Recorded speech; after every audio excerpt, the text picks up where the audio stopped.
Good evening, everyone. Thank you for coming to our City Council meeting tonight, the 19th of October. And would everybody please stand for our invocation from Charlie Rideout, Word of Life Church.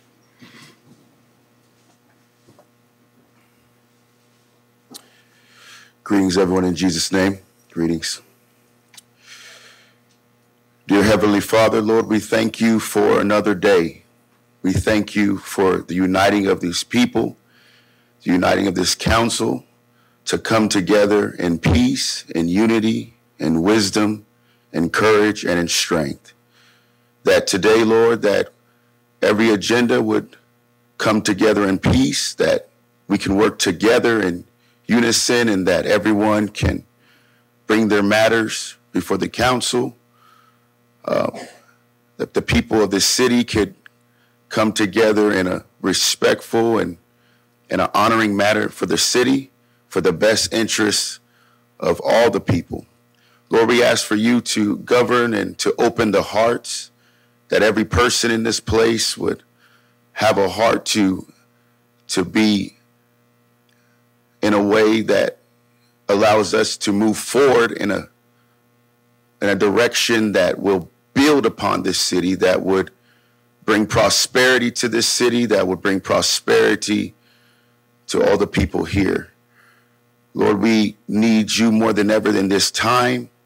We pray for the nation. We pray for our police officers, our first responders, our firemen, our council here. We pray for all the people of Los Banos. We pray that things can change for the better. We pray for the people outside of this nation that are going through hard times. We pray for different parts of the United States that are suffering from different attacks of the weather, and that we continue to work together so that we can all come together as a whole nation.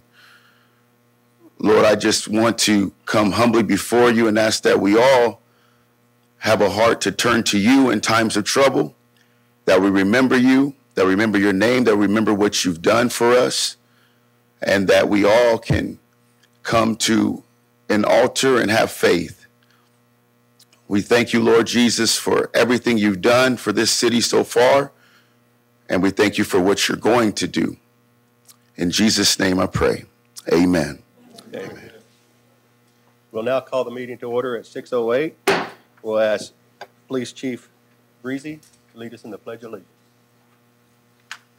Allegiance to the flag of the United States of America and to the republic for which it stands, one nation, under God, indivisible, with liberty and justice for all.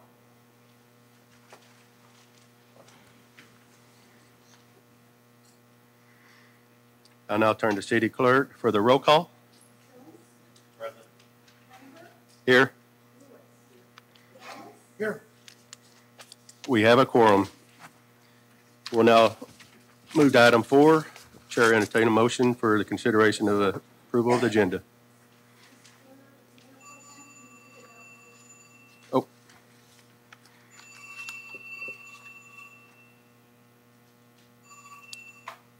Please make note before the consideration of the agenda. Please make note that the staff has requested that item 9, annual presentation by Mid-Valley Disposal, LLC, be moved to be heard after the number 7, the consent agenda, is approved and before item 8, public hearings. And now I'll chair to entertain a motion. Mr. Jones? Motion to approve the consent agenda minus item 9. Do I have a second? No, we're moving item 9. We're removing item? Yeah, Moving it. Item 9. Okay. And do I have a second? Mr. Lamas? I'll second that. Okay. All in favor? Aye. Aye. No opposed? All right. Next, we'll move to presentations. And I have 2. No.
right, this is Ms. Miriam Flores.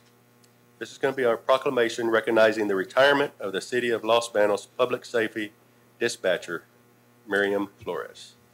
Whereas Miriam Flores was hired as a public safety dispatcher by the City of Los Banos on February 6, 2002.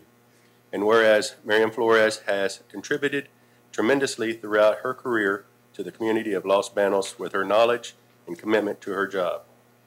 And whereas Miriam Flores retired from the City of Los Banos as a public safety dispatcher on October 16, 2022, with 20 years of service as a city employee. Now therefore be it proclaimed that the Mayor Pro Tem and the City Council members of the City of Los Banos do hereby commend Miriam Flores on her dedication and loyalty to the City of Los Banos and congratulate her on her retirement. Be it further proclaimed that this proclamation was presented to Miriam Flores at the City Council meeting held October 19, 2022. In witness whereof I have hereunto set my hand and caused to be affixed the seal of Los Banos this 19th day of October 2022.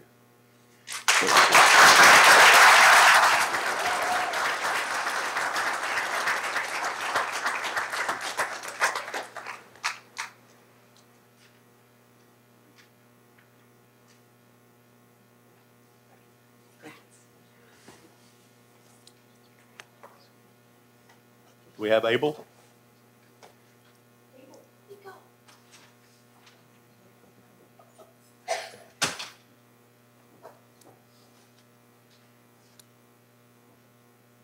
This is a certificate of recognition presented to Abel Perside, IT Technician, Finance Department, in recognition of your outstanding performance and dedicated service to the City of Los Banos, and for being named Employee of the Month for September 2022. Appreciate it.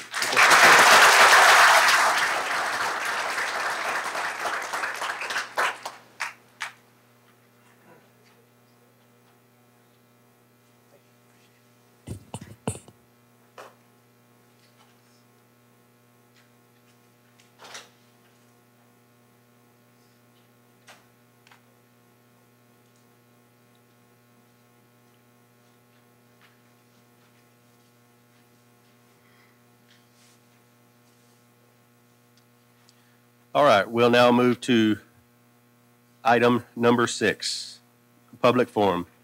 Members of the public may address the City Council members on any item of public interest that is within the jurisdiction of the City Council, includes agenda and non-agenda items. No action will be taken on the non-agenda items, and speakers are limited to a 5-minute presentation. Detailed guidelines are posted on the Council Chambers informational table. At this time, I would like to invite the public to come forward and speak. Remind those in the council chambers to either turn their cell phones off or on silent, please.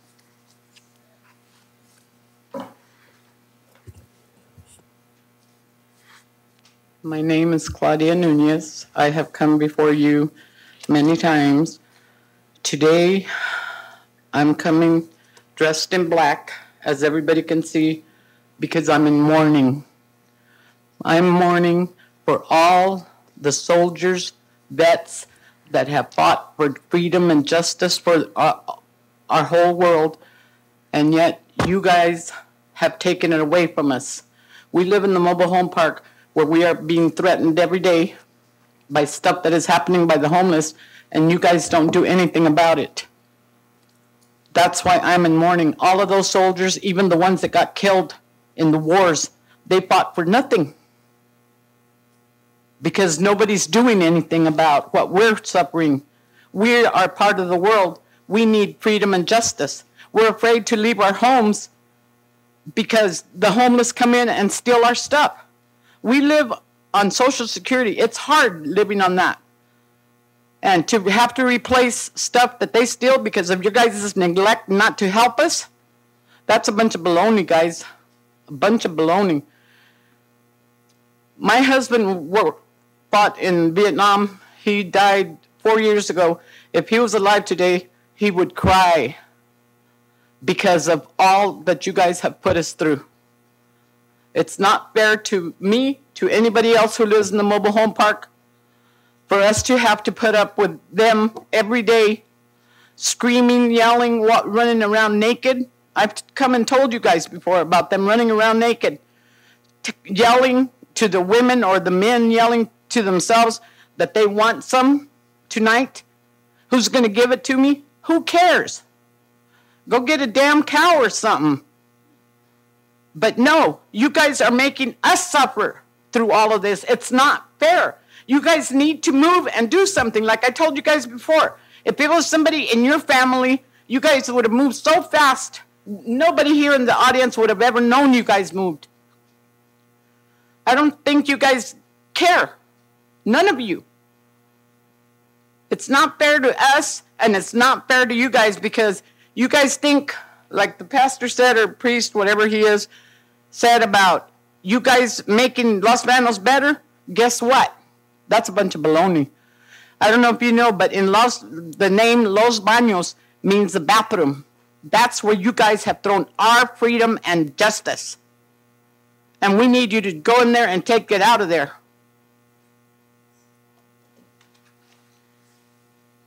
Thank you.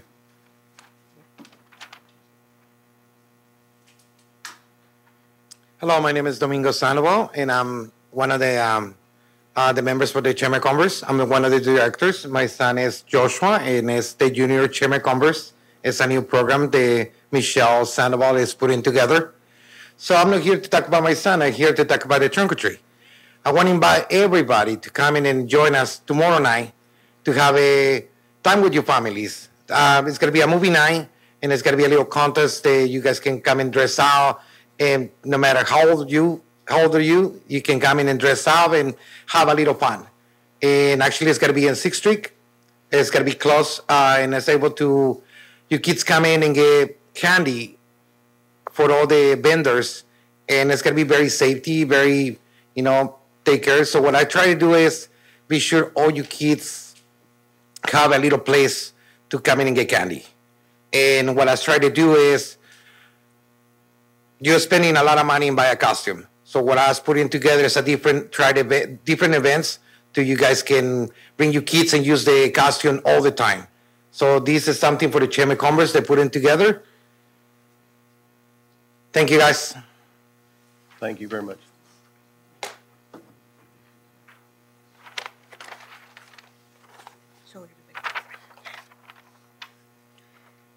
Hi, my name is Corrine Reyes. I am the Vice President of the Los Banos High School Band and Color Guard.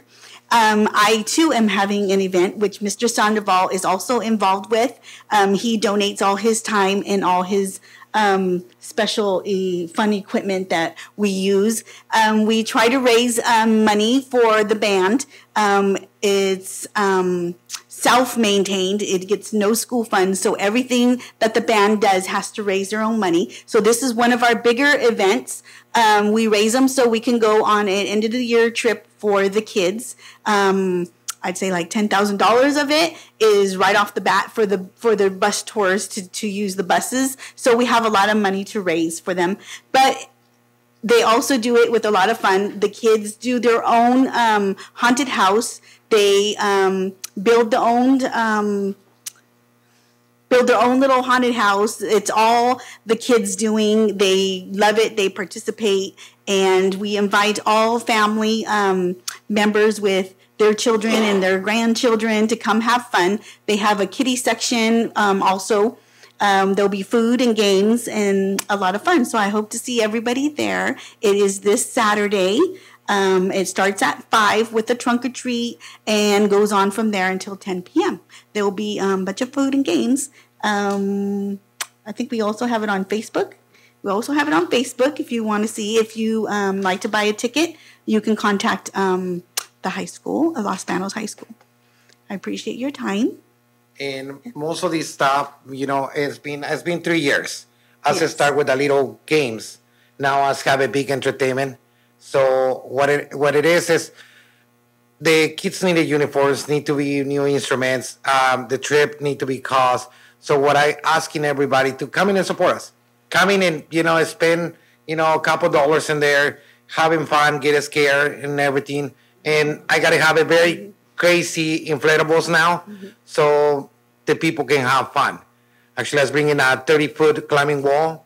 I was bringing an arena. I was bringing obstacle courses. I was bringing actually 23 jumpers.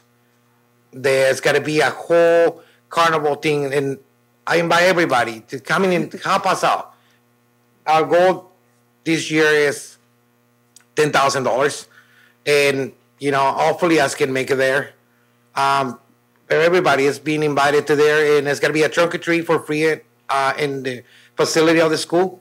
Everybody can come in, and all the high schoolers, all the seniors is putting the whole trunk or treat together, and the kids come in and have a little good time. Thank you, guys. Thank you. Thank you.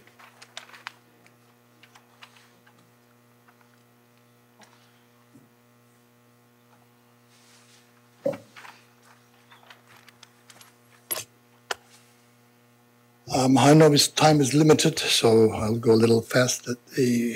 My name is Jim Davis, and I am running for the mayor of Los Banos position as a write-in candidate. I registered last week. I'm not a politician, and I never thought in a million years that I would be running for a political office. And I don't follow I have to admit, I don't follow the local politics day-to-day basis. Even though I'm a resident in here since 5 years, I'm following the headlines. Mayor being elected, mayor being resigned, city manager fired, city manager hired. That was the extent of my interest at a personal level. So when I heard Mr. Faria's resignation, I wasn't worried. I thought these things happen, and especially after I learned there is somebody running to cover the position. I said, oh, good. So it's not going to be vacant forever, I guess. Then I started to talk with the residents around, friends, neighbors, even with city employees. And believe it or not, the majority of the response I was getting is, yeah, he's running. Yes, he's unopposed running. Most likely he will win. But we wish there was another option. So I wondered why, because on the paper, everything looked good to me. So I started digging around. Then the stories I started to hear went back all the way from the last election.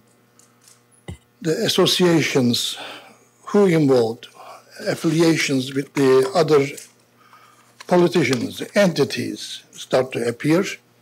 And of course, that I did not know regarding the story of the Mr. Josh Pinheiro, what kind of a turmoil that caused in the city government. So I said, okay, if the people looking for an alternative, maybe I should be running. And lots of friends, family, and even the other employees, like I was talking about in the city government, encouraged. They said, yeah, you should. I said, okay, so I put my name and I got on the ring.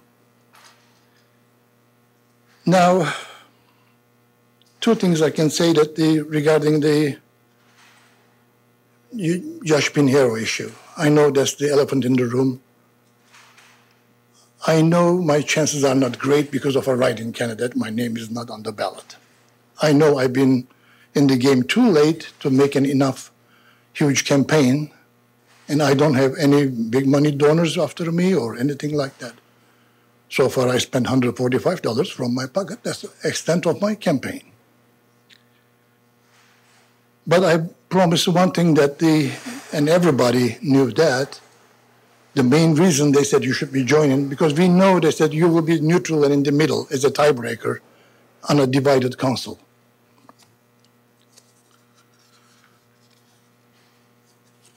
Like I said, most people who were looking for an alternative was reasoning one thing. There was, even though my opponent was admitting this, there was a toxic environment in the council. There was too much rivalry.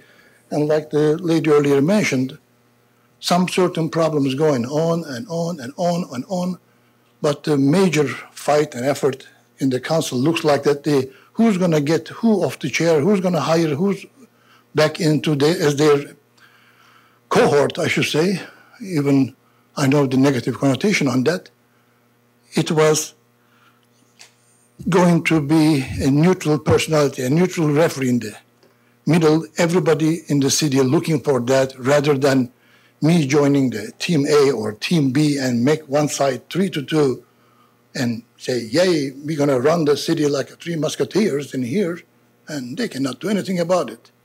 Rather than that, I said, we need a voice in the middle. And one last thing, that's a very important issue to me. I said just about this Judge Pinero issue, my vote will be a no, because two reasons. One, for the prior respect to the decision of the prior council. Number two, I will never hire a already fired employee back to leave my co-counsel or fellow council members or the city employees to face that kind of a work environment and force them to be in that kind of a almost hostile work environment. Last thing is, this is a promise, not a if, when I become a mayor, either in a few weeks, either in 2 years. The Los Banos will be beginning to construct a better animal shelter, which will be open 7 days, state-of-the-art, clean, and just the respect to those animals deserve, and to all Los Banos residents could be proud of. Thank you for your time. Thank you.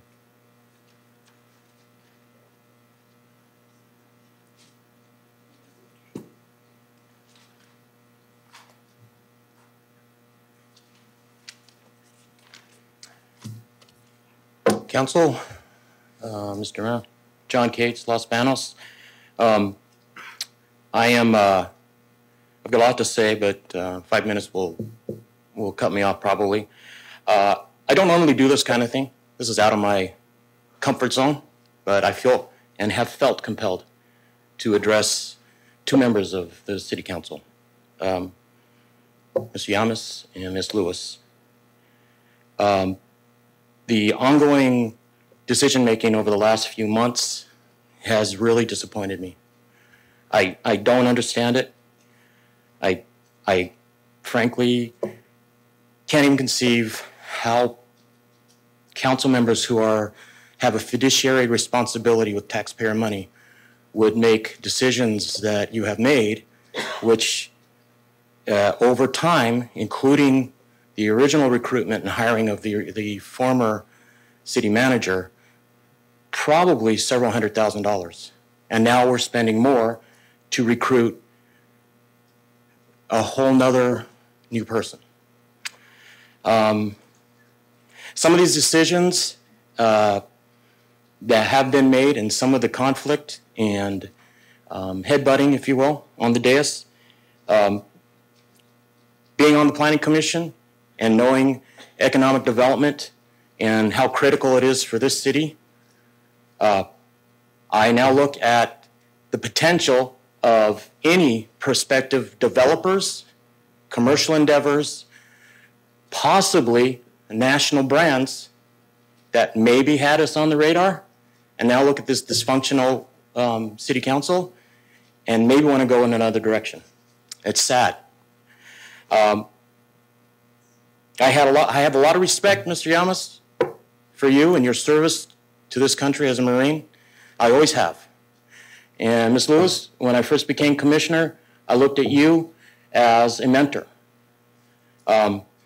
It hurts me to have to come up here and address it like this. I really didn't want to. I thought about this long and hard. An hour-long public forum after the original decision was made, I don't believe there were many favorable comments in that. And it disappointed me more, Ms. Lewis especially, to hear on the dais you besmirch a mayoral candidate the way you did. And it's disappointing, I must say. So For what it's worth, tonight, sadly, I make a vote of no confidence as a voting citizen of this and taxpayer of this beautiful town. And because of those last few decisions that I feel were not objective at all and very subjective, that those decisions that were made by the two of you especially, makes me as planning commissioner possibly apprehensive and potentially not to apply to renew my position in the Planning Commission, which is coming up in a few months. Because I cannot in good conscience be in a process of this city that is seemingly as dysfunctional as it is. And again, you both have always had my respect, and I've always looked at you as people that I could be, you know, partners with in the city of Los Banos, but now I don't know. So with that, as a taxpayer, I'll close out to say I'm very disappointed, and I hope some of this rings home to you guys. Thank you very much. Thank you.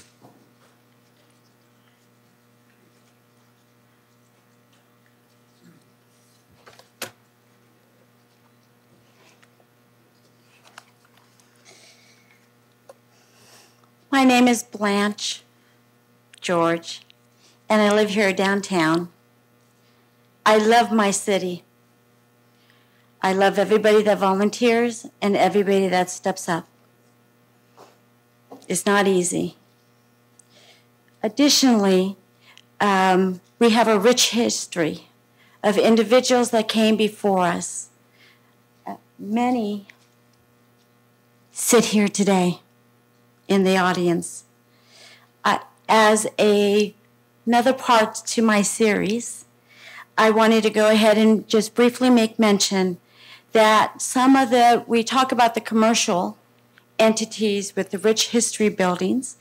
We even spoke about the Bilotti building at the last meeting in most favors.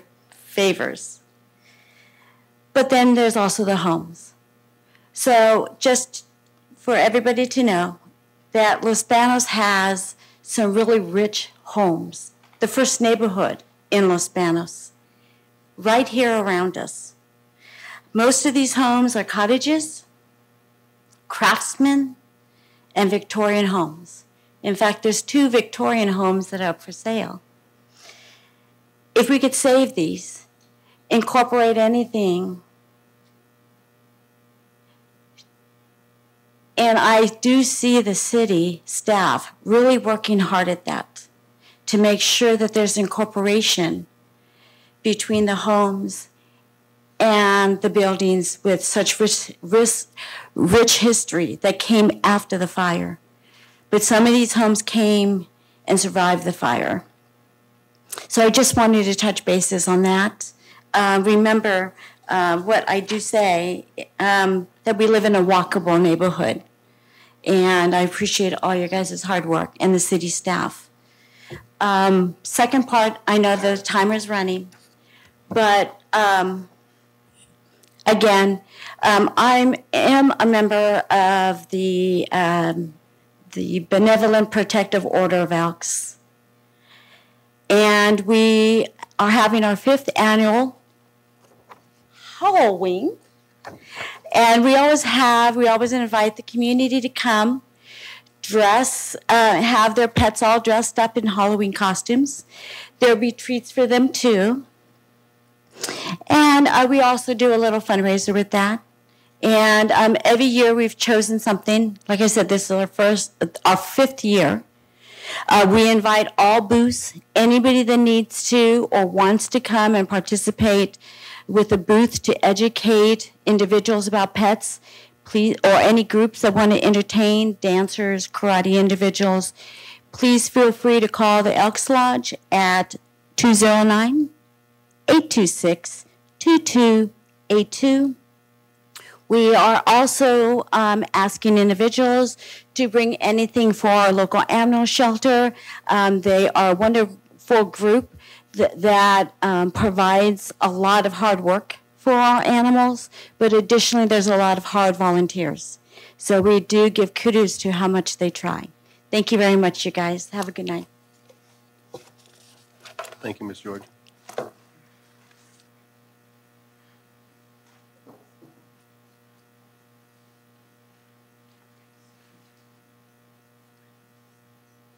Good evening. My name is Lori Bellotti. I am a USA Pickleball Ambassador representing pickleball players in the Las Banos area. Las Banos Pickleball has hoped to do a presentation for you for a long time. Due to COVID, that wasn't possible.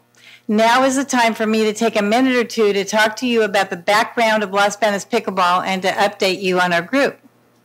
First of all, I would like to take this opportunity to thank the City of Las Banos and the Council for the support you have given pickleball. 7.5 years ago, my husband and I asked if we could play pickleball in the gym at the community center. And that was the start of pickleball in Las Banos. We were thrilled to have 2 courts to play on at that time. But we soon outgrew the community center courts, and the city lined 3 courts for us on the basketball courts at Crest Hills Park. For many months, we would set up our own nets and play there. Lately, we have mostly been using the Las Banos Racket Club courts as well as the community center courts to play. And just so you know how many players we have at this point, today we had several courts going at the Racket Club. We had 2 courts going at the community center because that's all we have, and we had 12 people waiting to play. So pretty much you went to play a game, and then you would sit and visit with your friends for 30 minutes because you had to wait to get into a game. So we're outgrowing every facility that we have right now. Every day we're introducing new pickleball to new players, and currently we have over 100 players. That's going to grow. It's growing exponentially, and it's going to grow when we get our new courts. In recent years, we have expressed the importance of getting pickleball courts built for our city residents so more people can enjoy this amazing sport. We're so appreciative that you now plan to build lighted courts at Crest Hills Park. These courts will be used by many, many people, including working people and students who are not able to play during the day. Residents who don't have the means to join a private club will also be able to play this accessible and inexpensive sport. I'm sure you've noticed from the media lately that pickleball has grown quickly and is the fastest growing sport in America. Pickleball is very often featured on TV, pro matches are now televised on many channels. Currently, there are more than 4.8 million pickleball players in the U.S. The sport of pickleball is blowing up in the U.S. and in Las Banos also. Many cities are now building courts to accommodate the number of players wanting to play. In the Central Valley region, Modesto recently added 12 permanent pickleball courts, and Fresno is planning to build courts as well. We're so happy Las Banos is one of the Central Valley cities with a plan to build pickleball courts. Pickleball is a sport for all ages, from 8 to 100. It's a sport played by multiple generations of families and friends. In Las Banos, you will see people of all ages, backgrounds, and cultures playing together on the court. We have preteens, teenagers, 20-somethings, people in their 40s, 50s, 60s, 70s, and 80s. Our pickleball community sticks together and lifts up one another over the love of the game, spreading the good word of the sport, and developing relationships with fellow players. We even have members in our group who don't even play pickleball, but they follow us and attend our social events, connecting them with people they haven't previously known. The nature of the game connects people, promotes happiness, eliminates loneliness, and encourages inclusion. It is also a great way to get some exercise. And young people love pickleball. I have taught many young people to play pickleball, and I've noticed that many of them never thought they were good at sports because they did not play a team sport in school. 1 minute, Ms. Bellotti. Pardon? 1 minute. Okay. On the pickleball court, their confidence grows, and this confidence enhances all areas of their lives. Soon they will be able to play a friendly but competitive sport after school and in the evenings. Again, thank you for supporting us. Because of you, our residents will have a place to learn and play pickleball.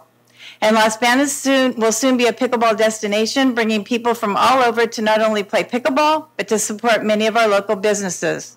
Las Banos will be a leader in the valley when we have our new courts, and this will put our town on the map in a positive way. Thank you. Thank you, Ms. Bellotti.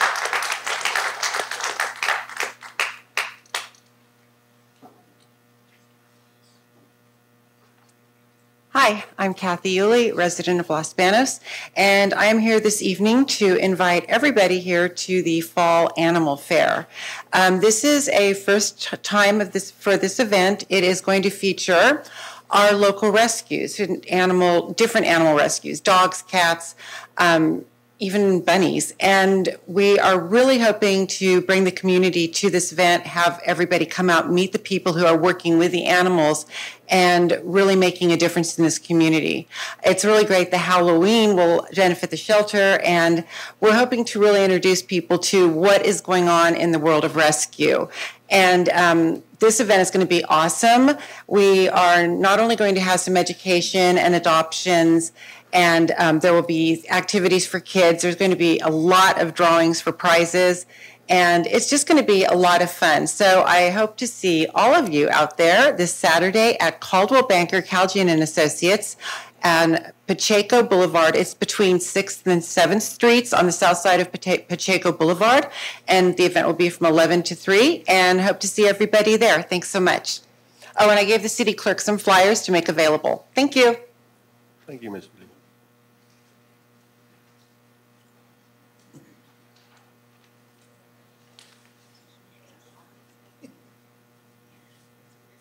Hi, my name is Kayla Davis, and I am the new 20-something that Lori was talking about on a pickleball team.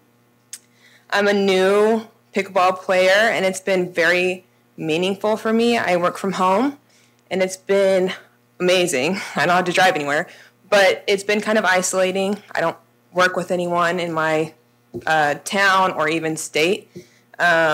And so I joined this club just wanting to join pickleball as it's a rising sport. And everybody has been so welcoming and kind. I'm one of the younger ones, and it would have been easy for the members to say that this is more of a retired group or there are younger players somewhere else, but they welcomed me with open arms. And I've actually made friends there that care. I'm only able to play 3 days a week right now at the community center and then the racket club, but when these new courts open up, I'll be able to play 6, even 7 days a week, which would be amazing for me because that's very fun. It's very enjoyable. And so I wanted to express gratitude, and I want to express my love for the sport. And I encourage everyone to play, especially with these new courts. It will be great for everyone to come out, join the group, get to know people, and be active. Thank you for your time. Thank you, Ms. Davis.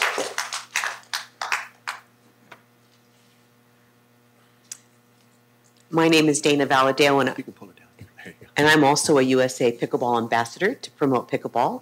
Kayla was one of our newest members that we joined in our group, but I'm really here to read a letter from one of our members named Isabel, and she really wanted to make sure that I read this, so I'm going to. Hello, my name is Isabel. I'm a 20-year resident of Los Banos and absolutely loving our community. I cannot be here tonight because I have other volunteer responsibilities. Tonight, I want to share a bit about my pickleball passion and how it has changed my daily health, laughter, fun, and happiness. Pickleball is my lifeline. My past health journey has been painful and difficult with mobility, difficult walking, driving, standing up, and getting out of bed at night to go to the restroom. Osteoarthritis started after 50 years old. All my fingers and my knees were affected. I've tried every pain relief possible. Today, I'm in better health than in my younger years. Today, I'm in a fitness class and out on the pickleball court. I may have to wear my brace, but I am a testimony of health possibility when you empower yourself with pickleball. Our Los Banos pickleball family has, I think we've said this already, a male who is 84 years old, and our oldest female is 78 years old, and they look 20 years younger. And I even say that very often. I want to grow up to be just like them. A Yale graduate did a study, and he said there are 2 pills that make you happy. One of them is exercise, and the other is sleep. Pickleball, playing pickleball on a daily basis will help you sleep. Are you lonely and bored? Come and join our pickleball family. It is kind, friendly, inviting. Pickleball is here to stay. Thank you. Thank you.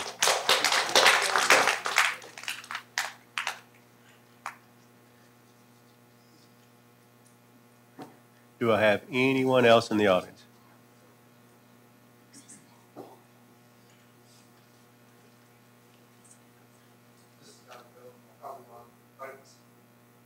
It's your turn to speak in the public forum. Good evening, Councilman. Chief Breezy, my condolences. My name is Benjamin Fenters. I'm the Deputy General Manager at CCID. Here to talk about SGMA. I'll offer a quick background. Everyone's familiar with the Sustainable Groundwater Management Act, or SGMA. Everyone knows about GSAs and GSPs, I'm assuming, at this point. The Groundwater Sustainability Plan is the governing plan for our water subbasin here, and is what our GSAs have to abide by and implement to achieve sustainability. Per our plan, from 2003 to 2013, our subbasin as a whole was in a state of overdraft by 60,000 acre feet per year. This volume is about 3 times as much as in Los Spanish Creek Reservoir in any year, and overdraft means that that's above and beyond sustainable pumping. It should also be noted that since 2013 has been significantly drier hydrology, meaning that it hasn't rained as much. This is important for reasons I'll discuss here shortly. And under SGMA, the annual deficit, which is 60,000 acre feet per year, must be reduced to 0 by 2040. The City of Los Banos is an independent GSA, and as such, you are responsible for the implementation of the sustainability plan within your agency's area, and ultimately responsible for achieving sustainability by the year 2040. As the City of Los Banos is entirely groundwater dependent, your journey begins in a deficit. You were already in a hole before you started. Currently, the City of Los Banos makes up about 4 to 5% of that 60,000 acre feet per year. As required by law, by SGMA law, the paths towards sustainability is laid out in the GSP, the plan, in 5-year increments, with 5-year milestones and objectives that must be met. These milestones are litmus tests by which the state will evaluate and determine how we're faring on our path towards sustainability, and whether or not we're meeting our objectives that are laid out in the plan every 5 years. The model which our plan was based off assumed a normal hydrology. It assumed that in the first 3 years of our plan, we wouldn't be facing the second most critical drought that we've ever seen. So we're already behind in our plan from what it was based off of. And if the next 2 years are not exceptionally wet, we will most likely be falling short of our milestones for the first 5-year milestones. It is not enough for a GSA to simply blame the current weather or climate change for the shortcomings of our plan. The GSAs must demonstrate that they have been working towards sustainability by implementing plans and actions which are laid out in the GSP. The unsustainability of one GSA does not only impact that GSA, but it impacts all other 23 GSAs within the subbasin. We're all in the same boat, so to speak, in SGMA. The inaction or actions of one GSA could result in the entire subbasin being deemed unsustainable. Already, there have been lawsuits filed within our subbasin from one GSA to another GSA for the refusal to act SGMA implementation. Which brings us to the agenda item 8B of the plan adoption. The 2042 plan does not include a mandate to offset increased groundwater demand from growth, nor does it adequately include measures to offset the city's current overdraft. Instead, it does the opposite by providing for robust growth of the city without requirements to offset new demand. It will certainly result in a poor state of overdraft. 1 minute. Thank you. Our GSP is required to be incorporated in the city's general plan. I'm sorry, our GSP is required to incorporate the city's next general plan.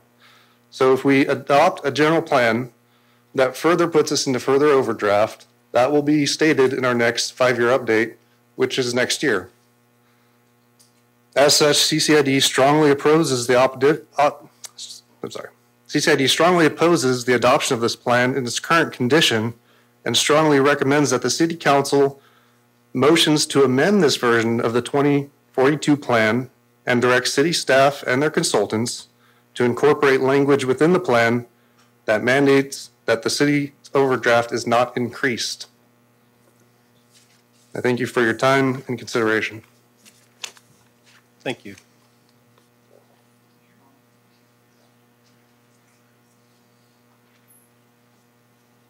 Do I have anyone else in the audience?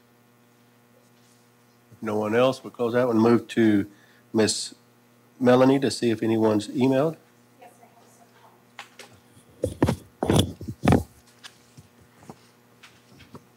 Dear City Clerk, my name is Kathy Pond.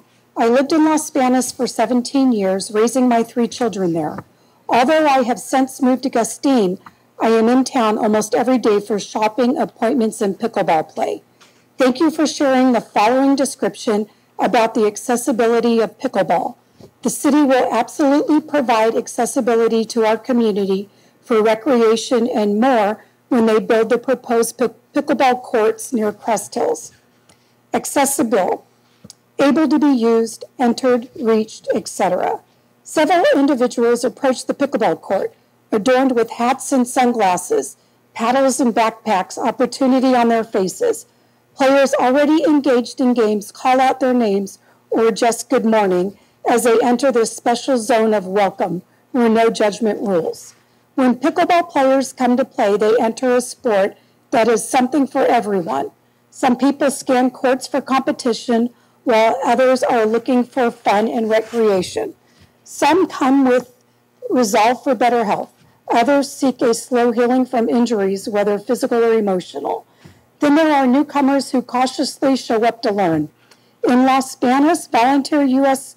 Pickleball Association ambassadors warmly invite them to step over and learn how to hit and score for the first time. They are introduced to community members and are automatically welcomed to the game.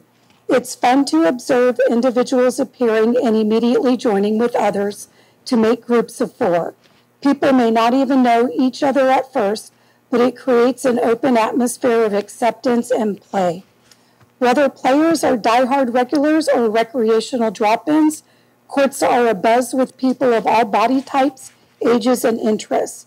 Warming up with gentle dinks with a perforated plastic ball, bouncing or volleying it over the net allows for both easy conversation and muscles to be ready for the fun games to follow.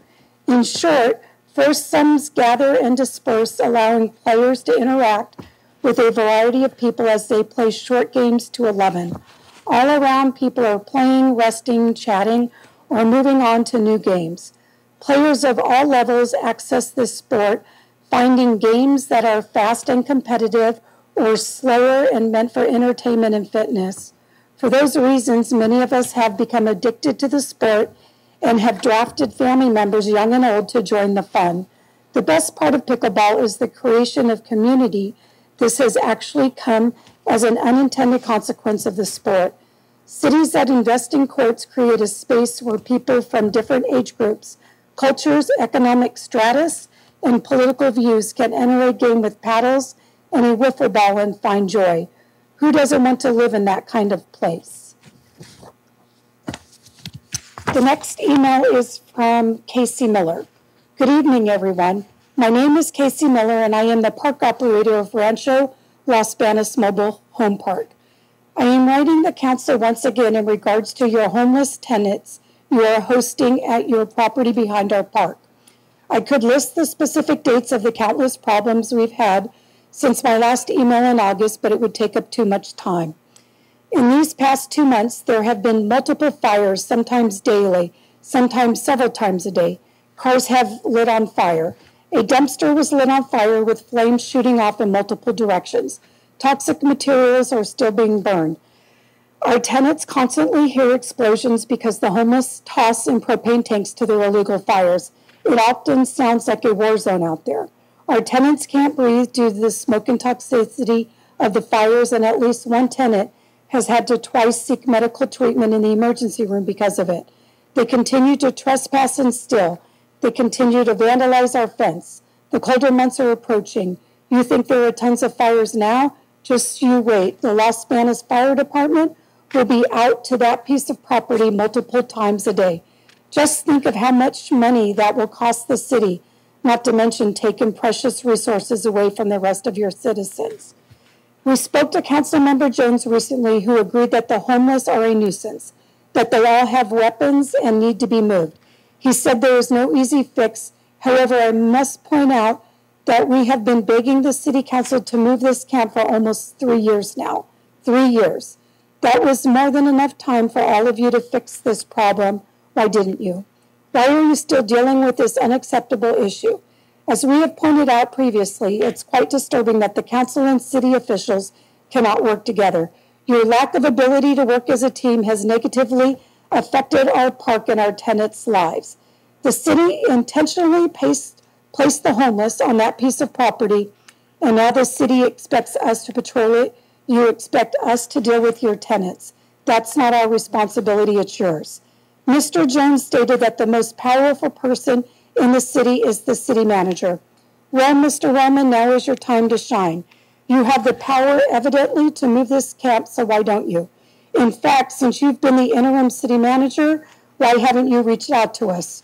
You are clearly aware that this camp is filled with criminals, so why are you continuing to allow it and placing all of our residents in harm's way? I would love to have a conversation with you to find out your plans and intentions. Anytime I offer the city a possible solution, all I receive are excuses as to why it can't be done.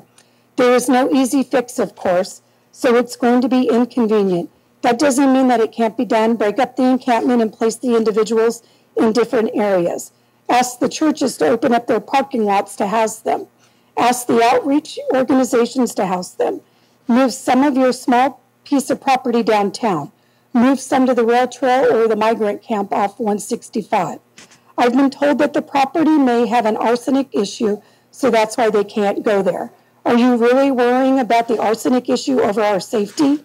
The homeless have completely contaminated the property they are at now with their feces, drugs, garbage, and toxic fires, yet you are worried about a possible arsenic issue. Ask the county for help in placing them on other property. Figure out a way to get temporary approval to move them to a commercial piece of property. Stop with all the excuses and figure it out. We are not the only ones complaining to you. Home Depot has complained. Walgreens has complained. The Gilbert Gonzalez apartments have complained, yet nothing has been done. How in the world can you allow a couple dozen homeless people to wreak havoc on the Los Banos community? This entire neighborhood is bombarded with their domestic terrorism, and yet it's tolerated by you all. Work together, put your differences aside, and do what is right by the tax-paying, law-abiding, voting citizens of Los Banos. Figure it out, stop with these excuses, and find the solutions. Good evening, everyone. My name is Maria Salinas. I live in the Rancho Los Banos Mobile Home Park. In our initial meeting with Chief Breezy, he explained to us that it would not be easy to relocate the homeless encampment from our backyard to a different location. He gave us a little bit of history in regards to the Kincaid versus Fresno lawsuit. Fresno's homeless residents won a settlement over the city's destruction of personal property, a $2 million judgment for unlawful seizure. I totally agree with the court's ruling and settlement because the rights of their most vulnerable residents were brutally violated. Many homeless people lost everything they owned. The city brought in bulldozers while city police officers confiscated medicines important documents, and other items. The U.S. District Court declared the practice of announced strike, seizure, and destroy immediately is against the law. It has now been 6 months since we have had that meeting with Chief Breezy, and in my opinion, that has been plenty of time to carefully plan the relocation of the homeless encampment. Clearly, the takeaway from this lawsuit is that you can relocate a homeless encampment. It just has to be done in an orderly and humane manner. So please don't use the excuse of the loss of this case and don't insult our intelligence by telling us that they can't be relocated. Thank you for your time. Hello, City Council members. Thank you for your time and consideration. My name is Jerry Blevins, and I've been a resident here for 22 years. I have been a member of the Las Banos Pickleball Club for a little over a year now. It has really changed my life. I look forward to it every day, and I'm sad when I have other things to do and will miss pickleball that day. Pickleball enriches my life with exercise and friendship. I have met so many people and feel much more involved in the community because of the people that I get to interact with on a daily basis. The exercise it provides is so much fun. On a typical day, it drives up my steps and miles, typically 5 miles per day and 10,000 steps. We have a great community of players and leaders that welcomes new players regularly and many people that are grateful to have this sport available in our city. Thank you. And then I also have comments. Stacy, do you want me to hold them till the public hearing, or do you want me to read or reference them now? Those items are intended for that public hearing. If the city attorney concurs, we'll read them at that time. Yes, they're all about the general plan. Okay. Is that all of them, Ms. Melly? And that's all I've received. Okay, so we'll now go ahead and close the public forum, and we'll move to item number 7, the consideration of approval of consent agenda. Items on the consent agenda are considered to be routine and will be voted on in one motion, unless removed from the consent agenda by the city council member. And we'll turn to Ms. Melanie. Items on the consent agenda are as follows. Warrant numbers 235288 through 235576 in the amount of $1,947,188.11. City Council Resolution number 6565, reauthorizing remote teleconference meetings of the legislative bodies of the City of Las Banos pursuant to the provisions of AB 361. City Council Resolution number 6566, approving and accepting parcel map number 2021-02 for the minor subdivision of approximate 15.36 acre parcel into 4 parcels within the Highway Commercial Zoning District located at the northeast corner of Ward Road and Pacheco Boulevard, along with the dedications of 5 public utility easements located along all road frontages of parcel map APN 084020032. City Council Resolution number 6567, approving the acceptance of Bureau of Justice Assistance Fiscal Year 2022 Edward Byrne Memorial Justice Grant in the amount of $12,959 and amending the 2022-2023 fiscal year budget by increasing the appropriation amount of the JAG Edward Byrne Grant Fund account for expenditures and revenues in the amount of $12,959. City Council Resolution number 6568, authorizing award of construction contract to Marvelly Inc. in the amount of $518,382.04 with a 10% contingency in the amount of $51,838 for the construction of the Ag Sports Complex restroom concession building project and adopting a revised budget for the fiscal year 2022-23 as it pertains to the Las Banos Park Fund. And the items are to be approved as submitted. Thank you, Ms. Melanie. I will now ask the council if they have any items to be pulled for discussion. Ms. Lewis? Thank you, Mr. Mayor Pro Tem. I'd like to pull item E for discussion and a separate vote. Ms. Lewis is going to pull item E. Ms. Lewis, would you like to go ahead and make a motion to go ahead and pass the rest of the consent agenda? Sure. Yes, I'd like to make a motion to approve the consent agenda as submitted minus item E, 7E. Mr. Jones? I'll second that. All in favor? Aye. No opposed. Consent agenda moved. We'll go into item E. Ms. Lewis? Thank you, Mr. Mayor Pro Tem. This particular item is our sports ag out on Mercy Springs Highway 165 that is being requested tonight to be heard. While that item is something that I don't oppose, I think that complex has been in disarray for quite some time and needs to be rehabbed. I have a couple of concerns. Number one, we just finished budget hearings about 3-4 months ago, and I'd like to hear from staff why the money was not requested during the budget time period. And the other thing is, in the body of the presentation, it indicates that the designs were received for the new building that's going to be constructed, which means the existing restrooms and concession center are going to be torn down. And my position on this is that because it is a new construction, this should be on our regular agenda for a public hearing, that our community needs to see and understand what is being done in our city. They need to be able to have some input into, well, the design has already been approved, but they need to be able to see what the city is doing rather than us just approving this on a consent agenda and no one knows what's happening.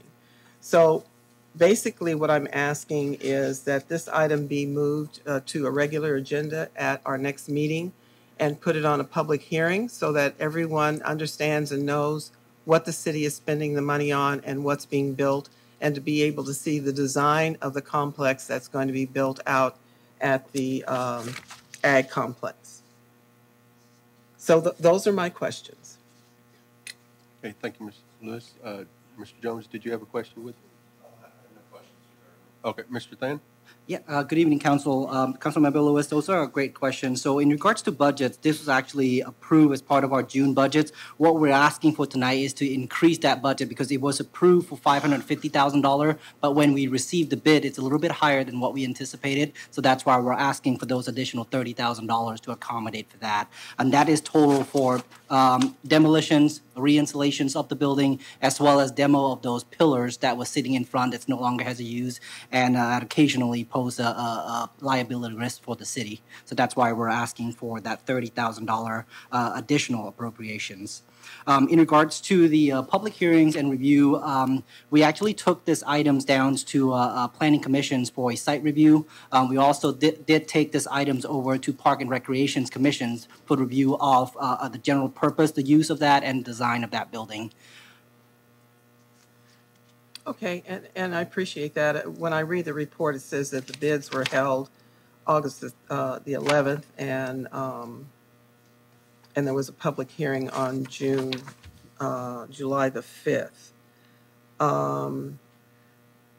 Maybe my understanding was incorrect, but I didn't understand that this was additional funds that were being asked for this complex. But with that being said, I still think even though it was approved by the Parks and Recs Committee and it went to Planning Commission, I think we owe it to our community to let them see what this project is going to look like. And I don't think one meeting delay is going to make a big difference in awarding this contract to the public.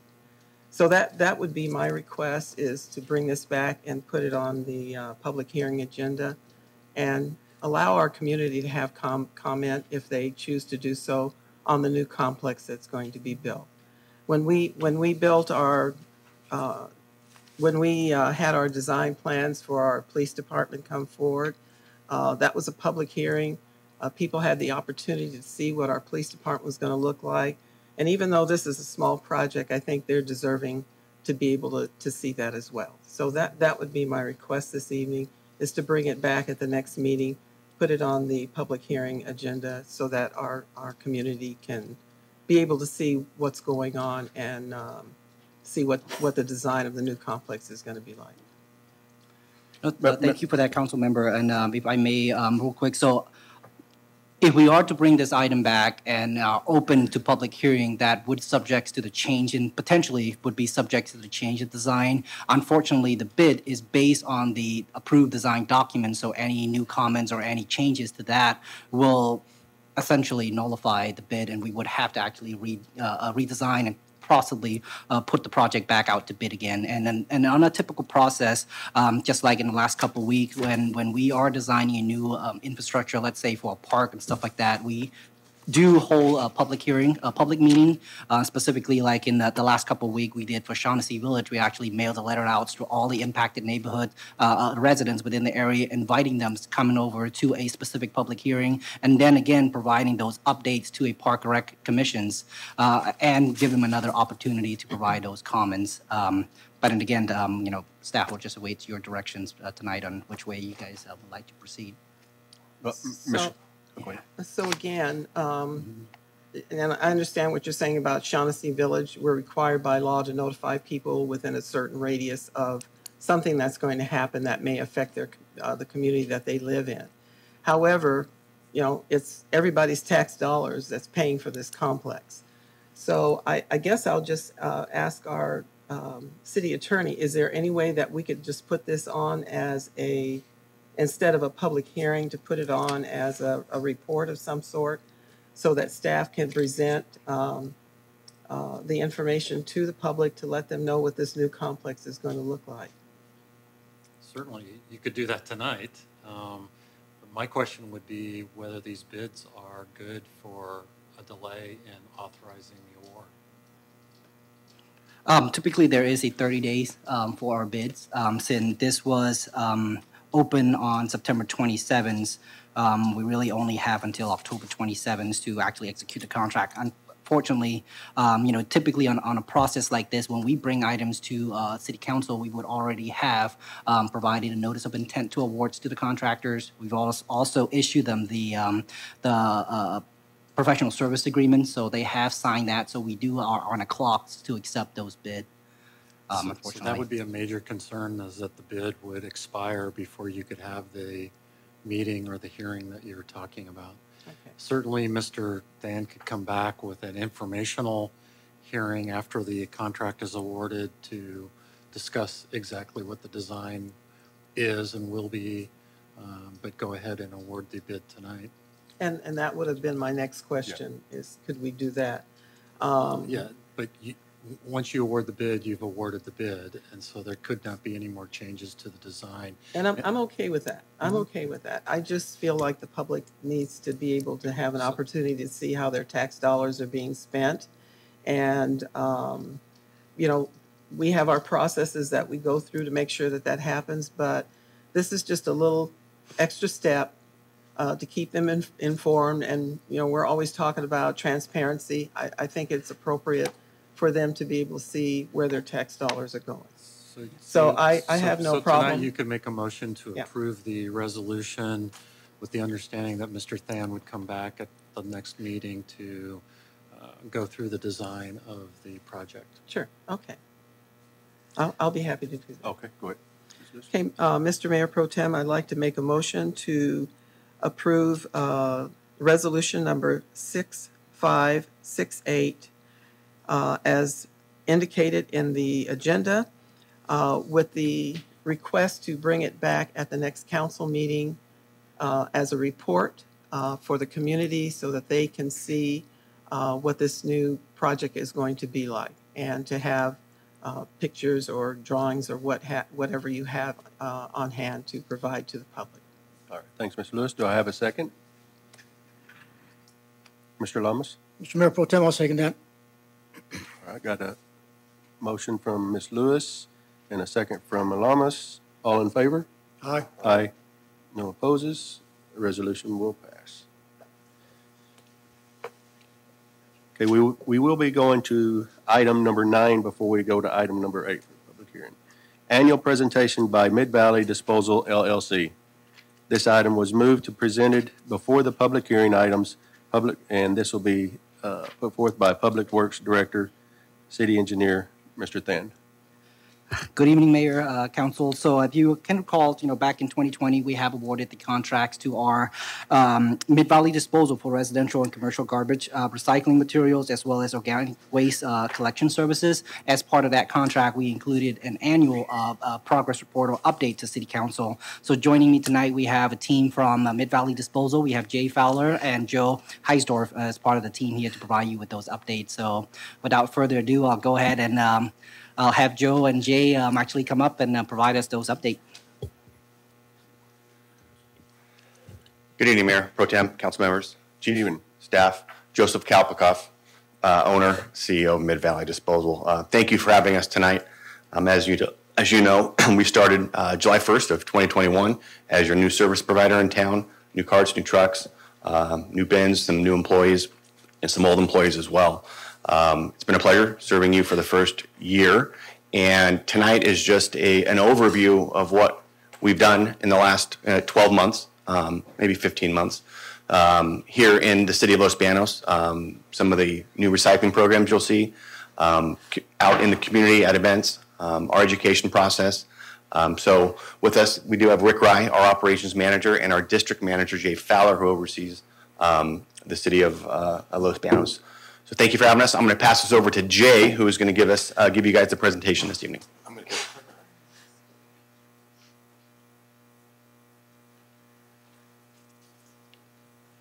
Good evening, City Council. Jay Fowler, Mid-Valley Disposal. We're going to talk about some numbers tonight of 2021, 2022, but I wanted to talk trash a little bit before we get started. This has been an incredible experience doing this rollout with the City of Los Banos. I want to thank you for your trust that you've put in us to sign an agreement and to trust us with your solid waste services. And working with the city staff through really an 8-month transition schedule, getting new trucks and equipment out, and then right up to the start of it, of getting 38,000 carts exchanged. You probably saw at Mercy Springs a big pile of carts that came up, and then also over 800 bins. Hiring and training of employees, from dispatchers to drivers to customer service people, and our recycling coordinators as well, that go out and educate and represent us out in the community. In that first 12 months, we were able to collect over 36,000 tons of trash, 6,000 tons of organic waste, and 4,700 tons of recycling, both that's commercial and residential. So I just click, hey, there it goes. One of our favorite ways that we represent our services to the community of Los Banos is our cleanups. So we've had 5 of those since we started the contract, the first one in September of 2021. We do this at our fairgrounds parking lot, and we work with a number of partners. It's the reason it's one of my favorite. It's customer facing. We actually get to see the community out there. We're helping them unload the trucks.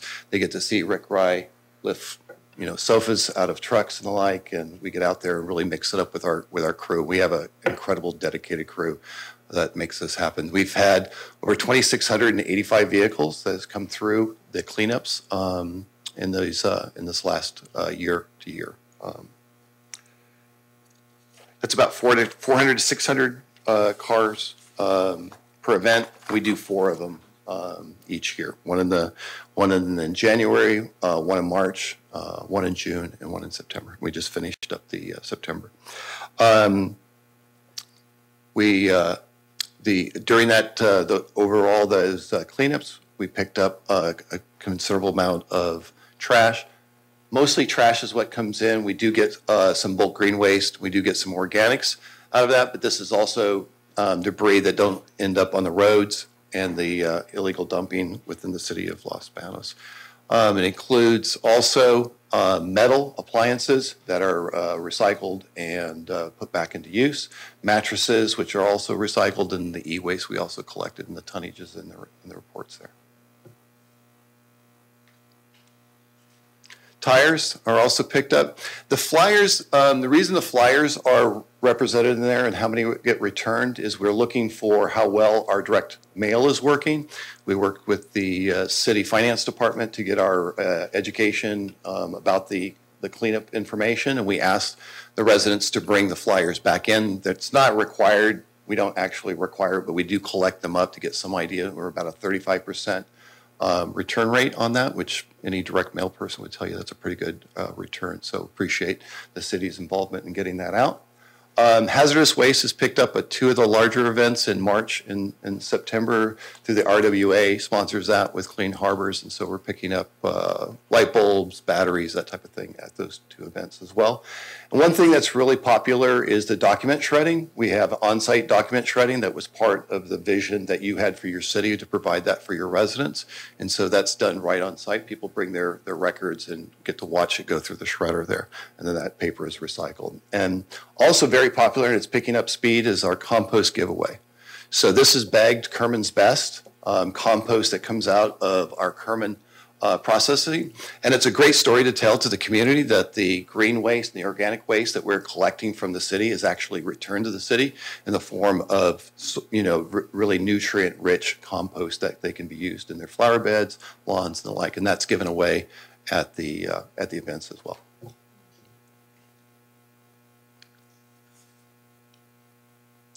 Another service that I think really benefits the community, it benefits the residents that have large items that need to be picked up, and it also benefits, I think, the community at large, is a bulky item pickup.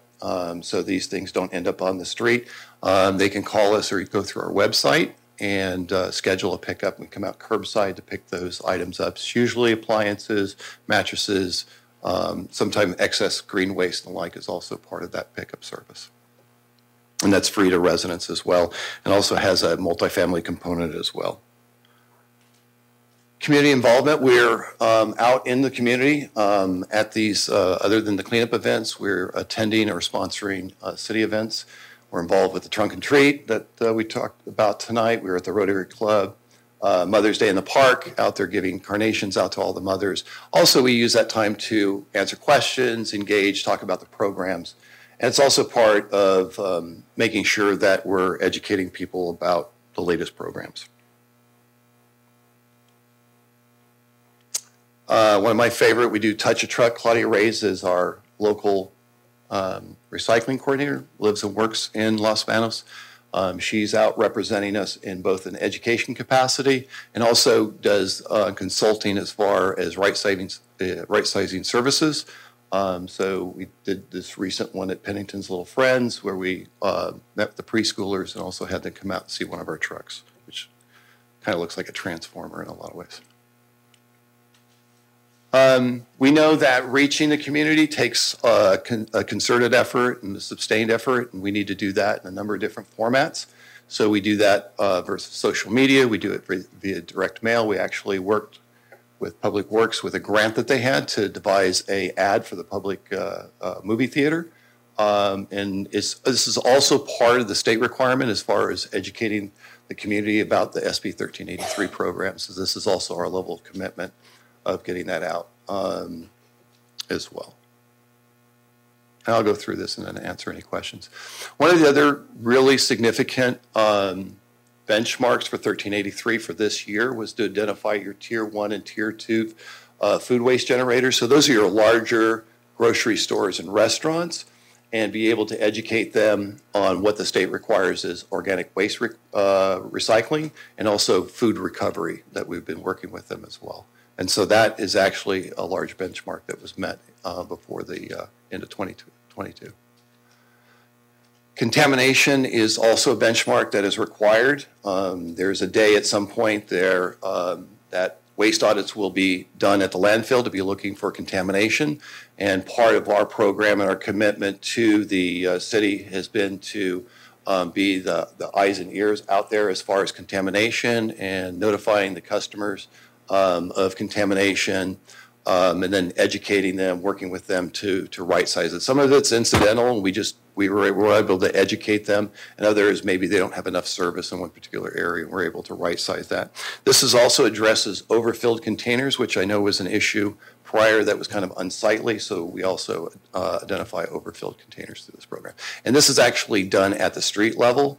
With our trucks, we have technology in our trucks that can document that, so we can actually send a photo of the contamination of the overage to the customer and send them a letter, and we follow that up with a phone call as well.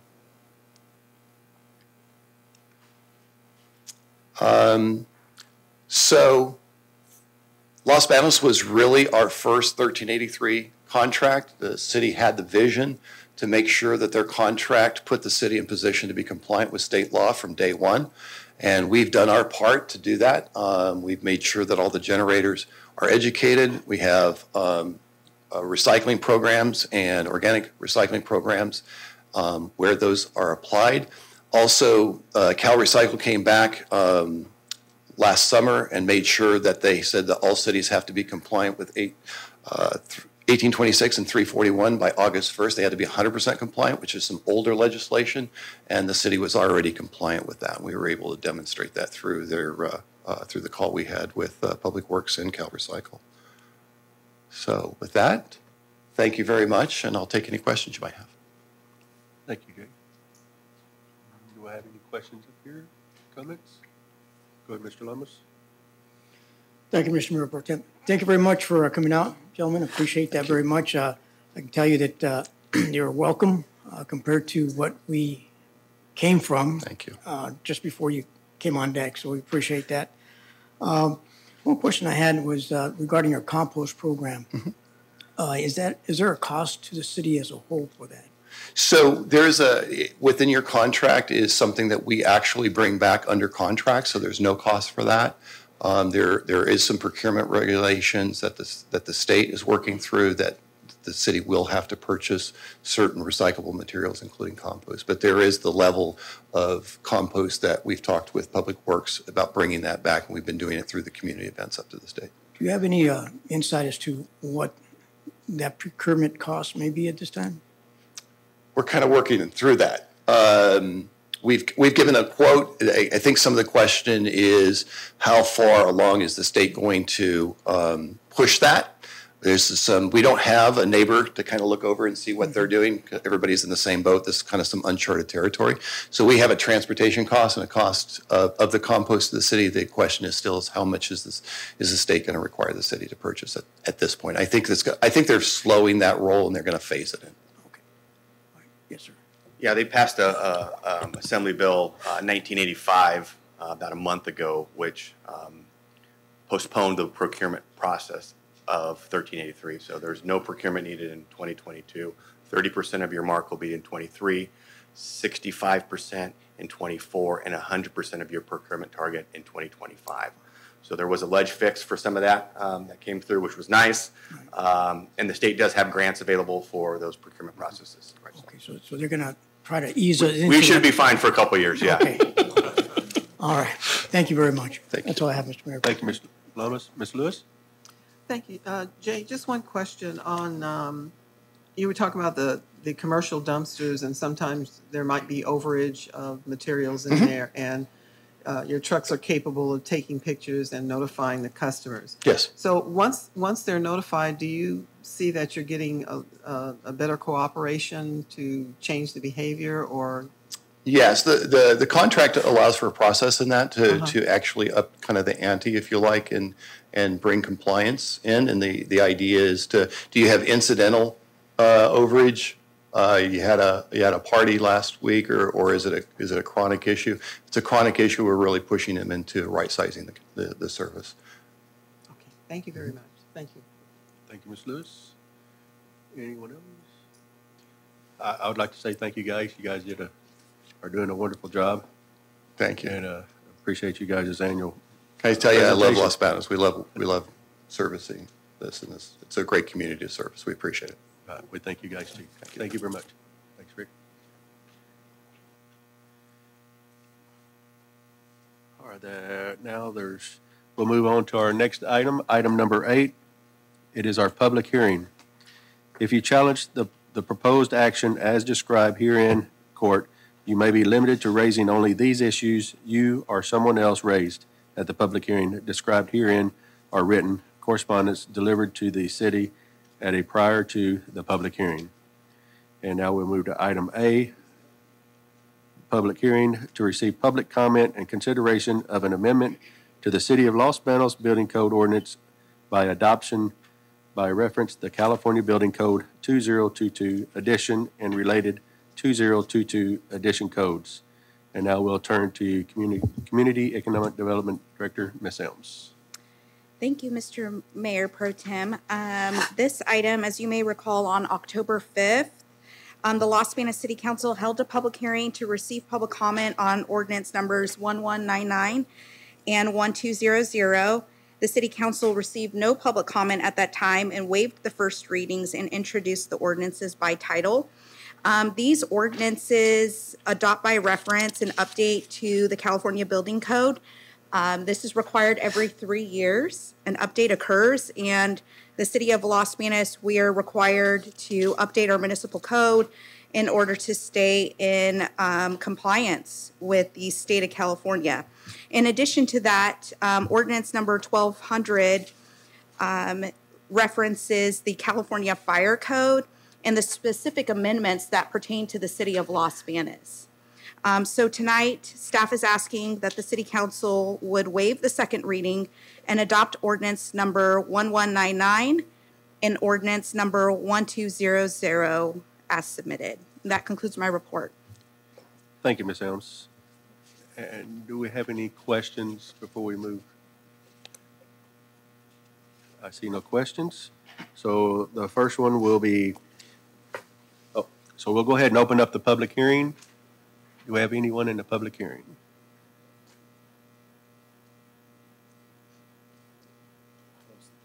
And we'll go ahead and close the public hearing. And we'll move to waive the second reading of ordinance number 1199, adopting by reference the building code, the 2022 edition of the California Building Code, the 2022 edition of the California Energy Code, the 2022 edition of the California Historical Building Code, and the 2022 edition of the California Reference Standards Code, the 2022 edition of the California Electrical Code, the 2022 edition of the California Mechanical Code, and the 2022 edition of the California Administrative Code, and the 2022 edition of the California Existing Building Code, the 2022 edition of the California Green Building Standards Code, the 2022 edition of the California Residence Code, and the 2022 edition of the California Plumbing Code by amendment to Title 8, Chapter 1 of the Los Banos Municipal Code. I'll take a motion to waive the second reading.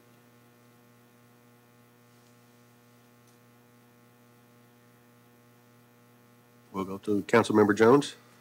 Yes, Mayor Pro Tem, I'd like to make a motion to waive the second reading of ordinance number 1199 as read by title. And do I have a second? Ms. Lewis? I'll second. All in favor? Aye. Aye. No opposed? All right. Now, we'll go ahead and make a motion to adopt the ordinance 1199 as read.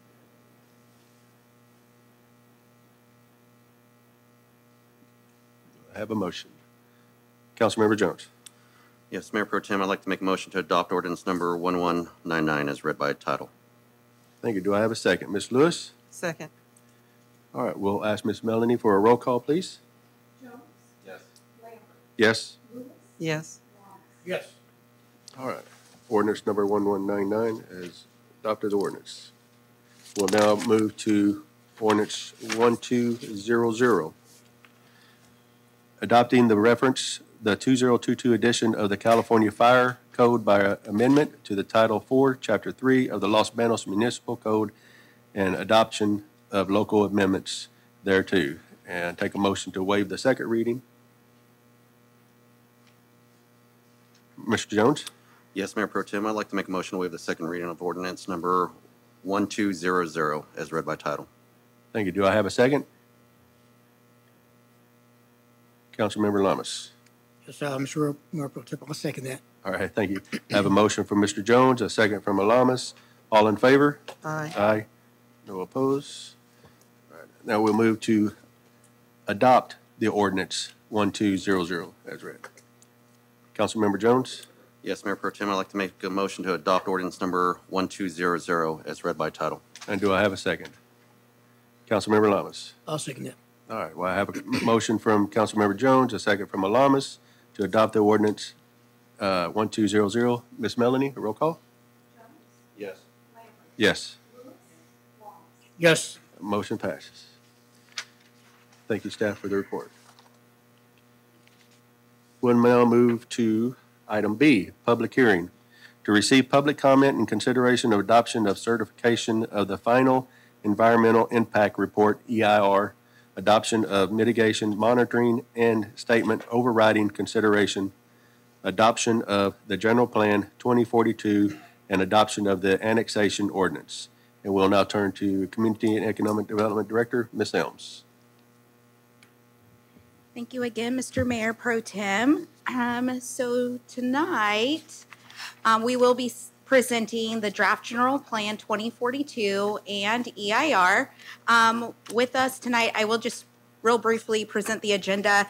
So we have a team of introductions. We'll go through the project overview, which talks about the general plan and the annexation ordinance. We'll go through the EIR, which is the Environmental Impact Report, and the comments and changes that have occurred through the process of the general plan update. And then we'll go through public comment, and then we'll turn it over for city council discussion and city council action. I do want to introduce our team tonight. So I am the Community and Economic Development Director for the city, but with us tonight we have PlaceWorks, which is our project team, our consultants, our project consultants for the general plan update. They've been a part of the team since 2017. We have Joanna Jansen, who is a principal with PlaceWorks, and Terry McCracken, who's an associate principal. Both have been instrumental of a part of this process. Joanna, feel free, you can, your part of the presentation will open the dais for you, the microphone. So I have a part of the presentation, then I'm going to turn it over to Joanna. We're going to tag team this. So I'm going to start with the project overview. Let's go back. So the Los Banos General Plan 2042 is the constitution for growth and development within the city of Los Banos. It establishes the city's vision for the future and supporting goals, policies, and actions to achieve that vision. It provides consistent direction for future development as city staff and elected officials change over time. We have a rule book and a guide. That's what our general plan is.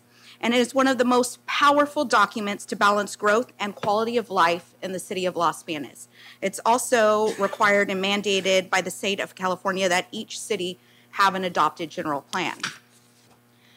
So these are our city limits. This slide represents the city limits. And the general plan does apply within the city limits, but it also applies to lands outside and that are regulated by Merced County. The general plan looks beyond our current boundaries of the city as potential locations for future growth. And the next slide will show you those general plan boundaries. This general plan includes changes to the urban growth boundary. That's the area that's the dashed purple line. Hopefully you can see that there, but also in your handout. The purple dashed line is the urban growth boundary. That is created and solely defined by the city and represents land that the city anticipates for future annexation within the next 20 years. The current urban growth boundary extends beyond the city limits to the north, south, and west, and follows the city limits on the east, excluding the wastewater treatment areas east of the Santa Fe Canal. The next boundary is the sphere of influence. That's highlighted it's outlined in that solid orange line. It is defined and determined by Merced County LAFCO, the Local Agency Formation Commission. And what LAFCO is it's its own agency in between Merced County and the city, each city. So the city can propose the area that it would like its sphere of influence to include as part of the proposed project. The city is proposing changes to the currently approved sphere of influence. That sphere of influence was approved back in 2004, and that sphere of influence shows on the current general plan land use map was never formally approved or denied by Merced County LAFCO. So that area in orange was not formally approved, and that's our 2030 general plan sphere of influence. So the proposed sphere of influence is similar to that 2030 sphere of influence that we've been using in our current general plan, but would extend further north, east, and west of the 2004 adopted sphere of influence. This is what LAFCO recognizes that was adopted in 2004. I know that's a bit confusing, and if you need more clarification, I'd be happy to do so. But we've had several workshops on that to describe and explain the boundaries, so I'm sure you all are with me. The next boundary is the green diagonal hatch, which is the area of interest. This is proposed in the general plan, would establish the area of interest for the first time. This would be a new boundary that the city would be using. And the proposed area of interest indicates an area where the city believes that significant changes bear relationship to Los Banos, and the Los Banos community should be able to participate in land use and transportation decisions.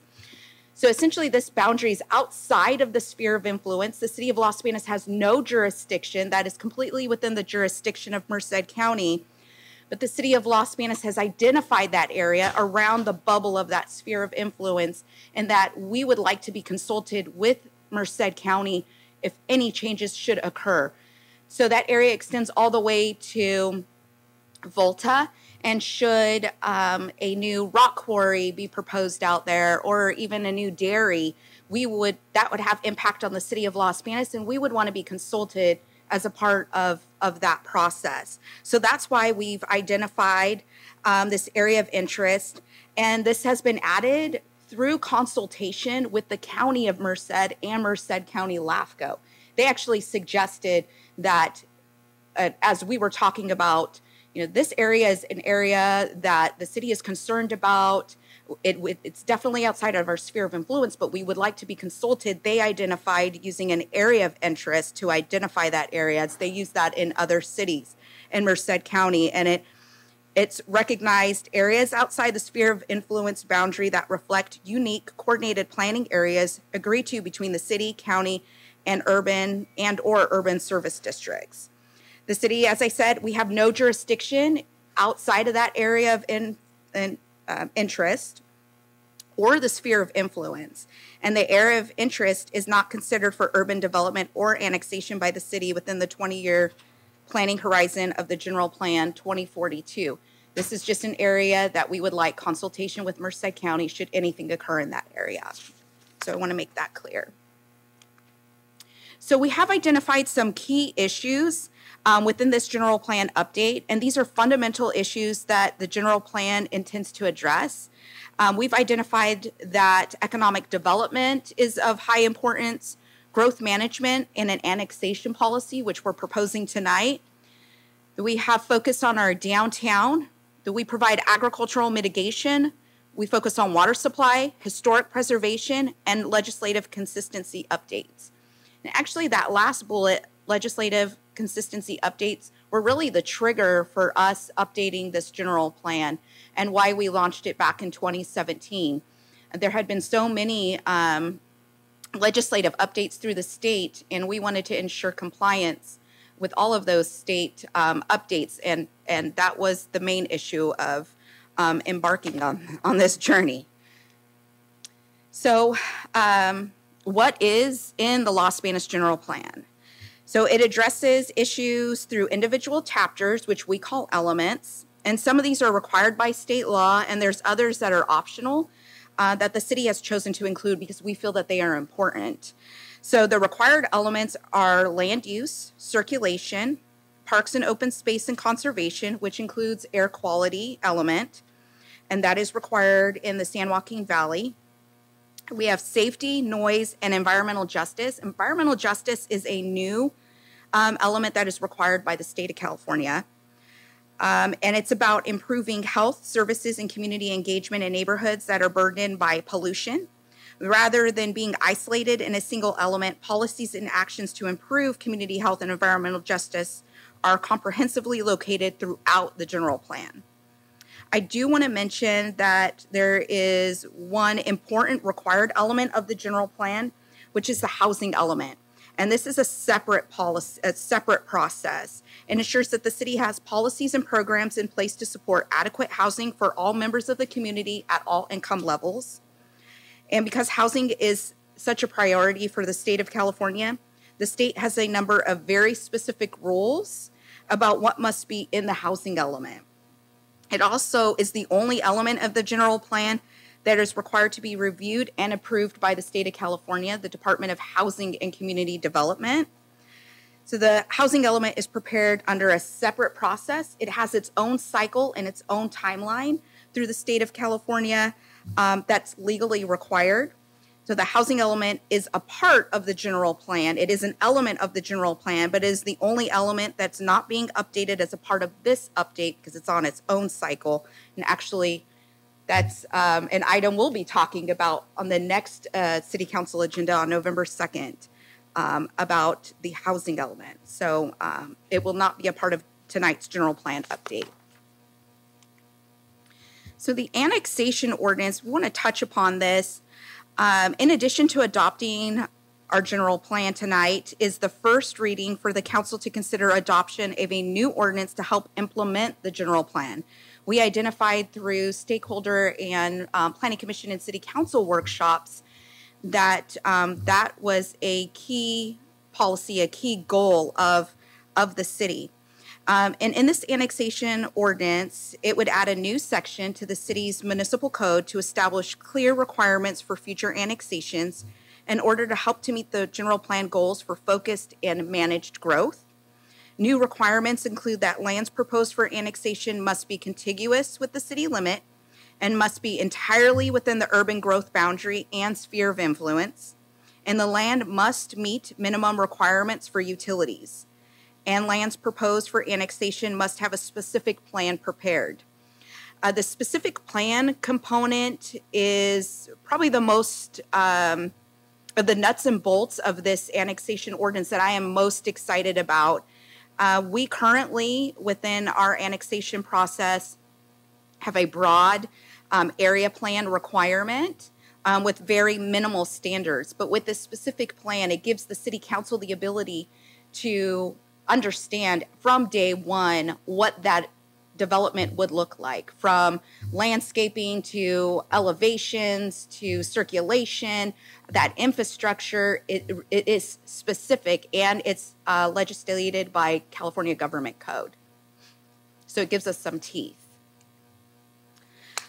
The project outreach, because the general plan is such an important document, we have conducted various outreach to the community and other types of meetings over the past several years, since the launch in 2017. We've included dual language project website in both English and Spanish, which is LosBanos2042.org. We've attended community events like the May Day Fair, and we've had meetings in various committees and stakeholder groups through this process. We have also had a number of study sessions with the Planning Commission and the City Council. In addition to that, we've held stakeholder meetings with the environmental impact report as the notice of preparation went out. So there's been many parts of this process where we've engaged the public and have requested feedback.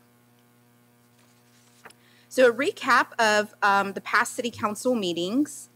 So we kicked this project off formally January of 2018. And then in July of 2018, we held a neighborhood design session. In May of 2019, we went through legislative updates. In September of 2019, we held a downtown strategic plan study session. And then in February of 2020, we've had the downtown strategic plan approved. So these are just the various aspects of the general plan, which include our work efforts prepared under the general plan contract to help implement some of our most important goals, which downtown was identified as an implementing goal. And it's supporting continued downtown revitalization through the new downtown strategic plan. And a recap of the past city council meetings. Since 2020, the City Council has had at least 5 meetings to discuss the planning boundaries and annexation policies used in the proposed general plan, as well as closely related topics like agricultural mitigation. The direction from the past meetings has led to the specific locations of the urban growth boundary and the sphere of influence in the proposed general plan, as well as the new area of interest outside of the sphere of influence. And we will talk more about that new ag mitigation policy as we go through the presentation. So back in March of 2020, that's when we discussed those boundaries of the sphere of influence and the urban growth boundary. We also talked about those annexation policies that are provided in our annexation ordinance.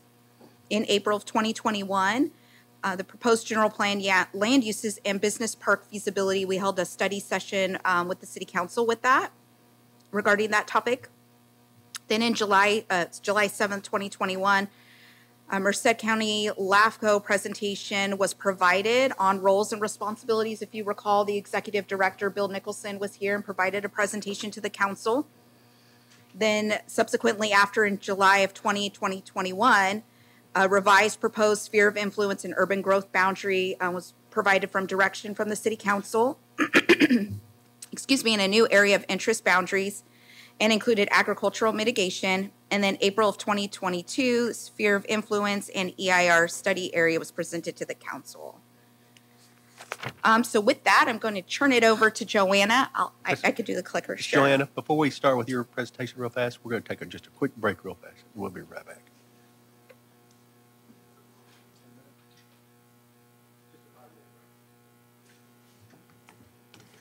To absorb.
couldn't breathe.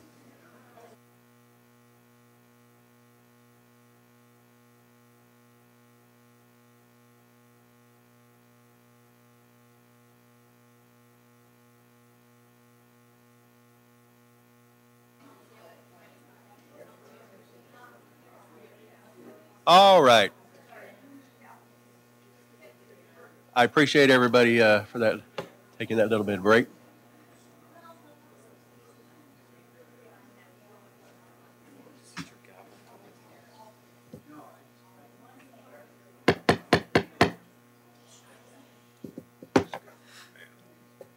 All right, Ms. Jansen, we'll go ahead with now your presentation. Thank you. Great. Thank you so much, Mayor Pro Tem and City Council. As Stacy said earlier, my name is Joanna Jansen.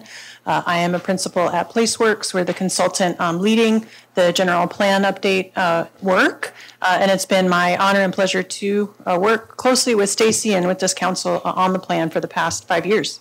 I'm thrilled to be here tonight for you to consider adoption.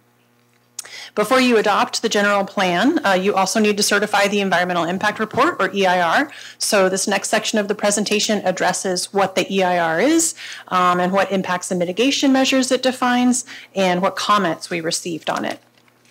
To start, I'm going to give a brief overview of the California Environmental Quality Act, or CEQA. Environmental documents under CEQA are informational documents that are intended to disclose environmental impacts, identify mitigation measures that can reduce or avoid those impacts, and consider whether there might be any alternatives to the proposed project. CEQA, again, is an informational document only, so it does not direct project approval or denial, but it's just a way to give all parties and the public more information about a project.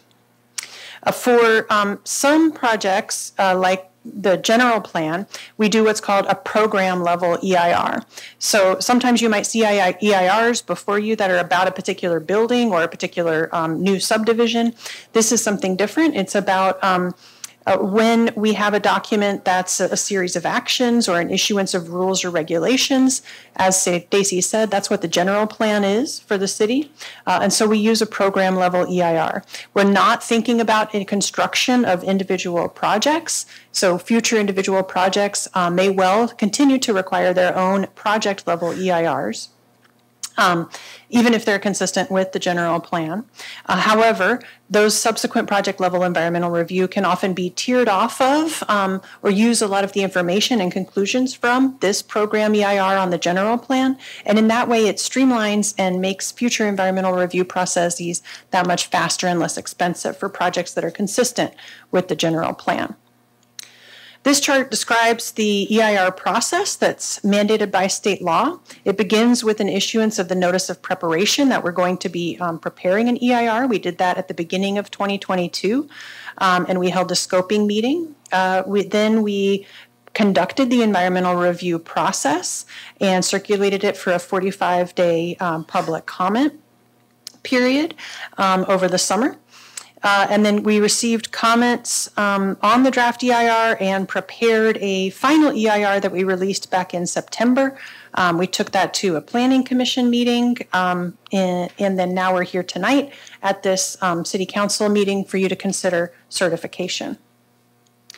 The EIR, the general plan EIR, uses the study area, and it looks at all of the land within the city limit, as well as within the proposed urban growth boundary and SOI. If you think back to that boundary map that Stacy showed a few slides ago, that showed the area of interest, those green diagonal lines, that is not part of the EIR because, as Stacy said, that land is not included in the general plan, and the city does not have any plans to annex beyond this black dashed line that you see. And even that would be expected to take quite a number of years. The EIR, in addition to that geography that I just showed, it evaluates a quantitative amount of build-out or future development. So we do our best to estimate how many new homes and new jobs might come to Los Banos over the lifetime of the general plan between now and 2042. And this table shows the existing conditions, the projected amount of growth, and then the total build-out that would be on the ground in 2042 that was evaluated in the general plan.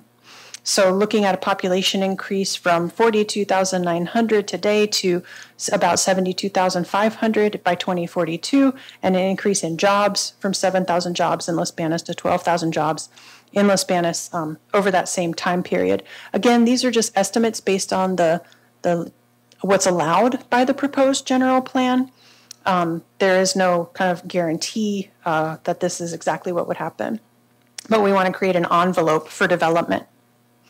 This slide lists all of the topics that are evaluated in the draft EIR and that are relevant to the proposed project. This list of topics comes straight from Appendix G of the CEQA guidelines that are established by the state. And Appendix G also provides what are called significance criteria for each one of these topics in order to pose a question and determine whether or not the project would have a significant impact. We did eliminate mineral resources from analysis in the EIR because it was determined as part of our scoping process that the project would not have any impact on mineral resources. For these other topics, I'm going to go over the impacts for the topics for which we found impacts in just a couple slides. So CEQA requires that when we find impacts to the environment, we have to avoid, minimize, rectify, reduce, or eliminate or compensate for any environmental impact. We also can, rather than having those mitigation measures written only in the EIR, when we're doing an EIR on a general plan, that gives us the opportunity to then take those mitigation measures and write them as goals, policies, and actions in the plan itself. So we build in protections for environmental resources into the policy language of the plan.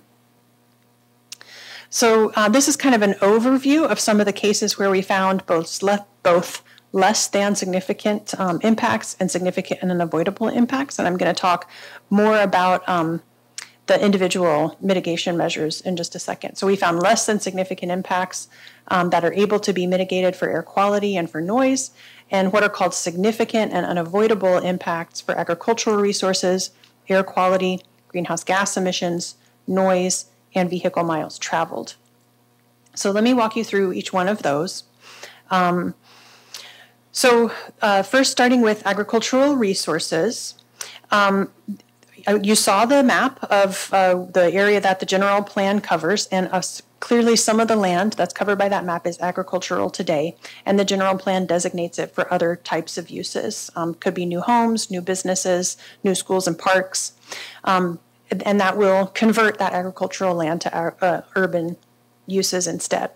The only way that we could fully avoid finding impacts to agricultural resources would be if we made a plan that did not convert any acres that are ag land today to urban uses, or that are prime farmland rather.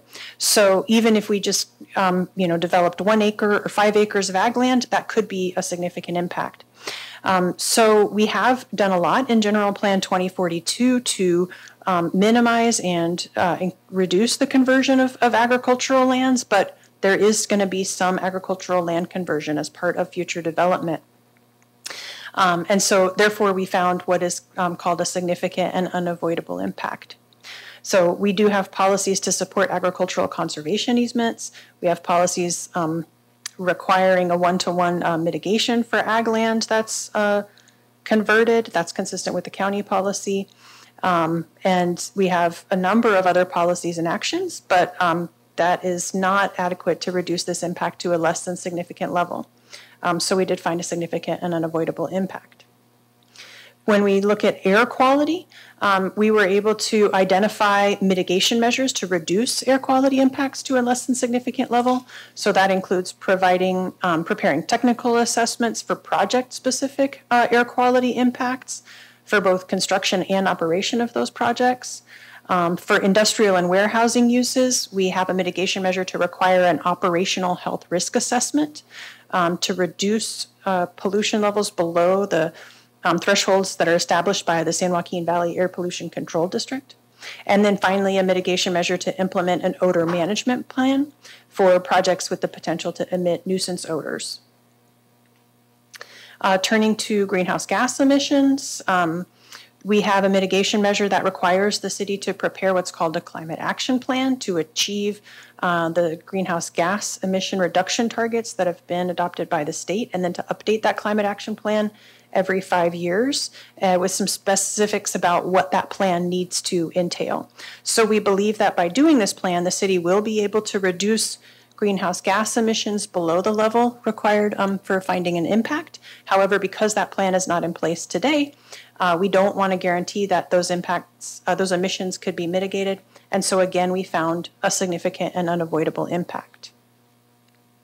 With regard to noise, with the new jobs and the new housing that I mentioned earlier coming to Las Banas, that will be expected to bring increased traffic.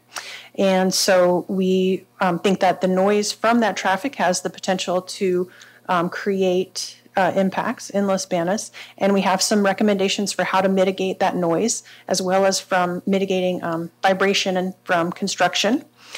So we have added those mitigation measures to the general plan. However, one of them has to do with working with Caltrans to install quiet pavement materials on roadways like 152, for example, that the city doesn't control.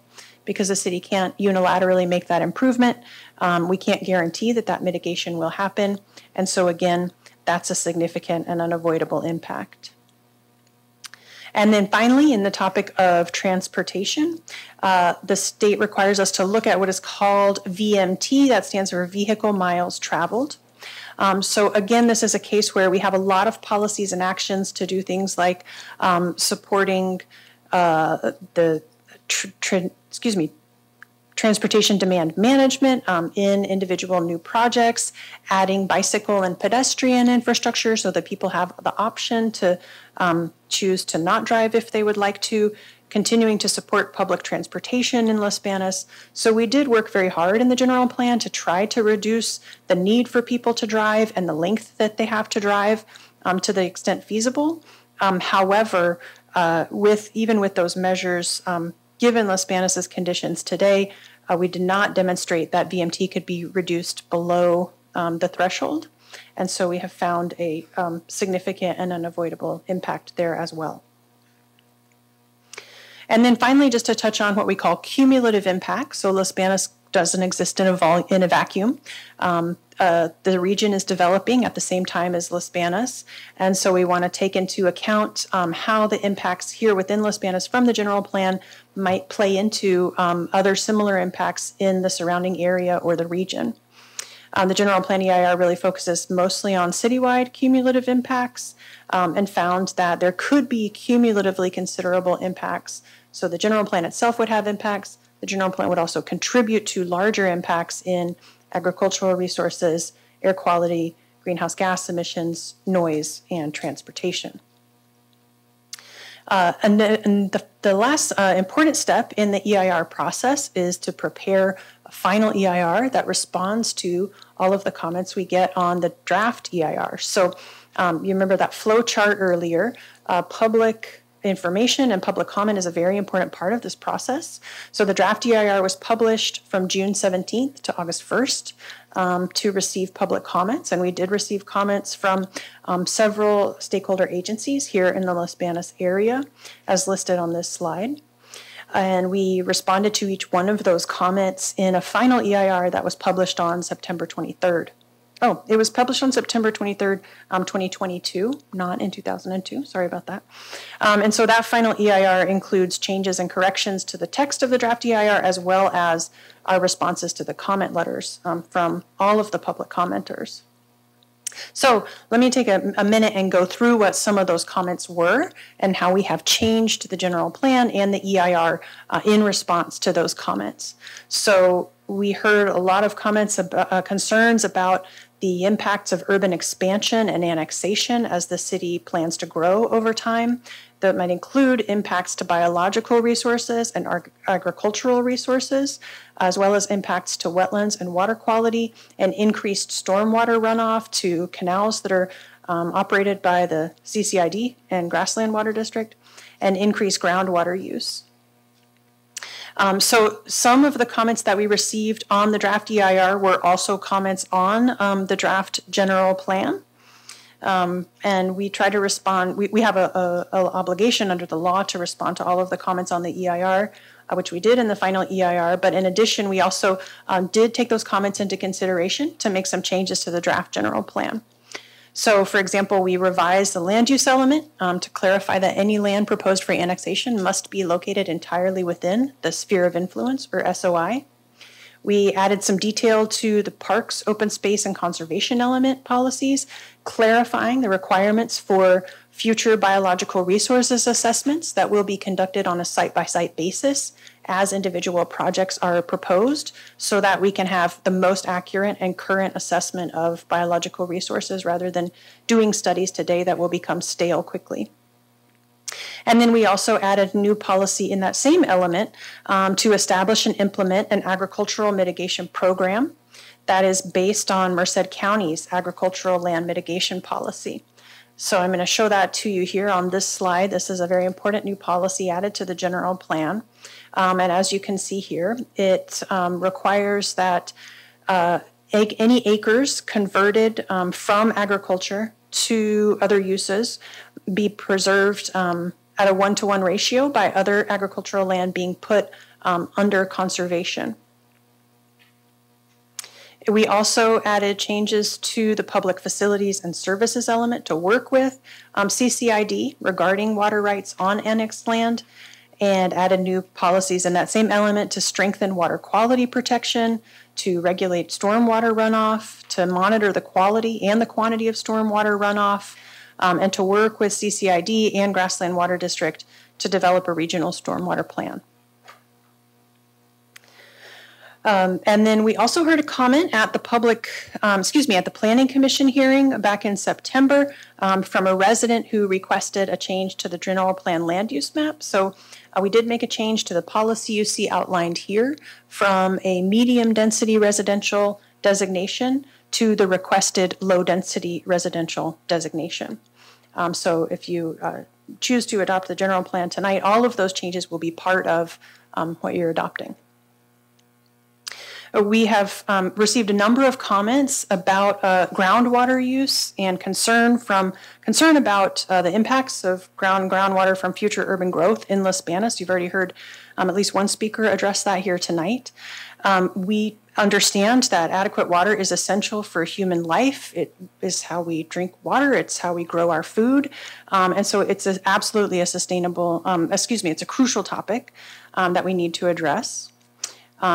And it can be most effectively addressed when all of the users in the Delta-Mendota subbasin are working together. So for that reason, the city made the choice to prepare an additional water supply assessment of the general plan. This is not a required step. It's not required for the general plan or for the EIR. But given the importance of this topic and the need to have a very detailed understanding, the city elected to go through this process. So you can see on this slide that in water year 2021, about 562,000 acre feet were used total in the basin, and of that, about 90% was used by agriculture, as you can see on the top row, as compared to the use by municipalities, which was just under 15,000 acre feet. So proportionally, and it's important to mention that municipalities includes 14 different incorporated and unincorporated communities from Patterson all the way down to Mendota. So Las Banas is just one of those municipalities that's captured in that row. And as you can see in this table, between water year 2020 and water year 2021, agricultural water use in the basin actually increased by over 40%, while the water use for municipal and industrial users decreased by about 5% due to urban water conservation.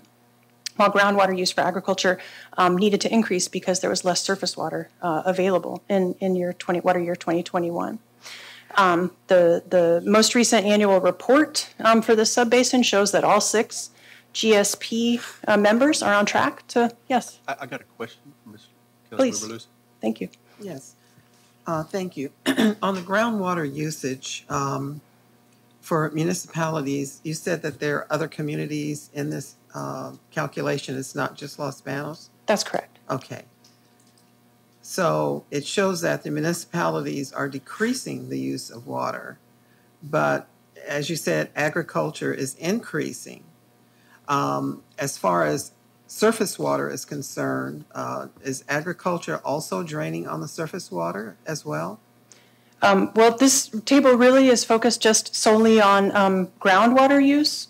And for the water supply assessment, we then focused on what the city of Los Banos itself is using, which is exclusively from groundwater. So this table does not address surface water use. All right, thank you. Sure. To wrap up about the water supply assessment, we did prepare this in-depth assessment looking out to 2042, not just about these two most recent years of groundwater use data, but looking out to 2042. We do project that Los Banos would increase groundwater use by about 4,000 acre feet per year to serve that new development that I alluded to earlier. However, all of the calculations in the water supply assessment, which are based on the same calculations as well as we were able to recreate them from the groundwater sustainability plan, demonstrate that this increase in groundwater use can be accommodated through other offsets and would be considered a sustainable yield. Finally, I want to talk about planning boundaries. Stacy introduced these already, but this has been an important topic. And so I want to just refresh your memory real briefly on the urban growth boundary and the sphere of influence, because we got several comments on this. So the urban growth boundary is the inner line with the purple dash on that earlier map. It's set by the city. And the sphere of influence is defined and determined by Merced-LAFCO. It represents the ultimate physical boundary and service area of the city. We're going to be asking you for direction on this topic, so I want to make sure that I explained it really carefully. So we have proposed some changes to the urban growth boundary as part of this general plan update. Back in, this slide kind of summarizes them, and I won't read all of the ins and outs, but we've been before the council 3 times in the past to discuss the exact location of the urban growth boundary with the council and kind of arrive at what we feel is an optimum location. And so the most recent one of those discussions was back in April of 2022.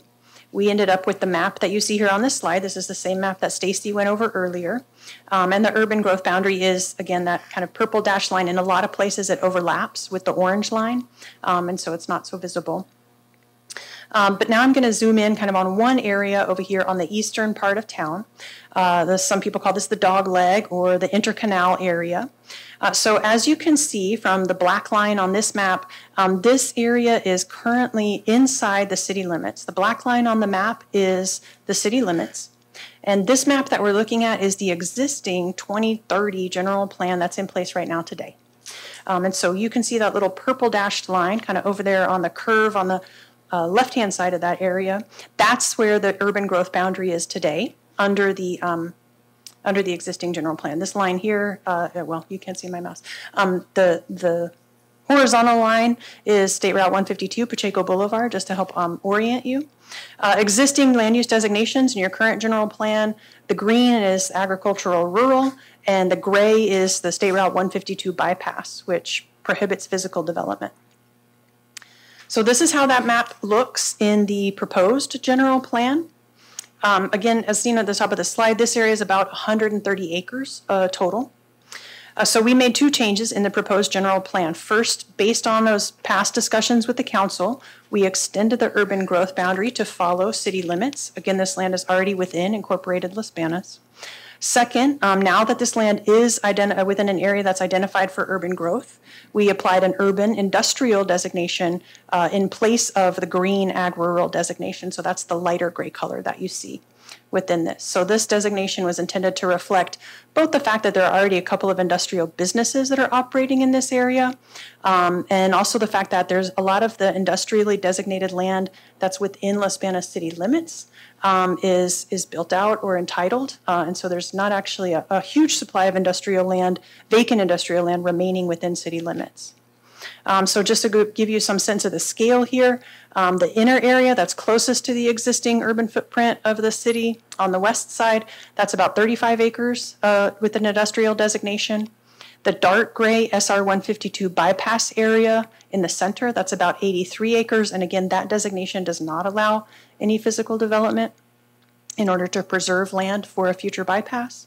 And then finally, that little eastern corner of the industrial designation is about 12 acres. So to help also provide a little bit more context about this area, at the Planning Commission hearing, we did hear from the California Department of Fish and Wildlife that they're concerned about industrial development in this area having potentially negative effect on wildlife areas nearby. So we wanted to provide you with this map showing those lands in case that is useful for your reference. And so finally, staff is interested in council direction on this topic. Obviously, it's something that's gotten a lot of attention and conversation as the general plan and EIR have been in the public for comment.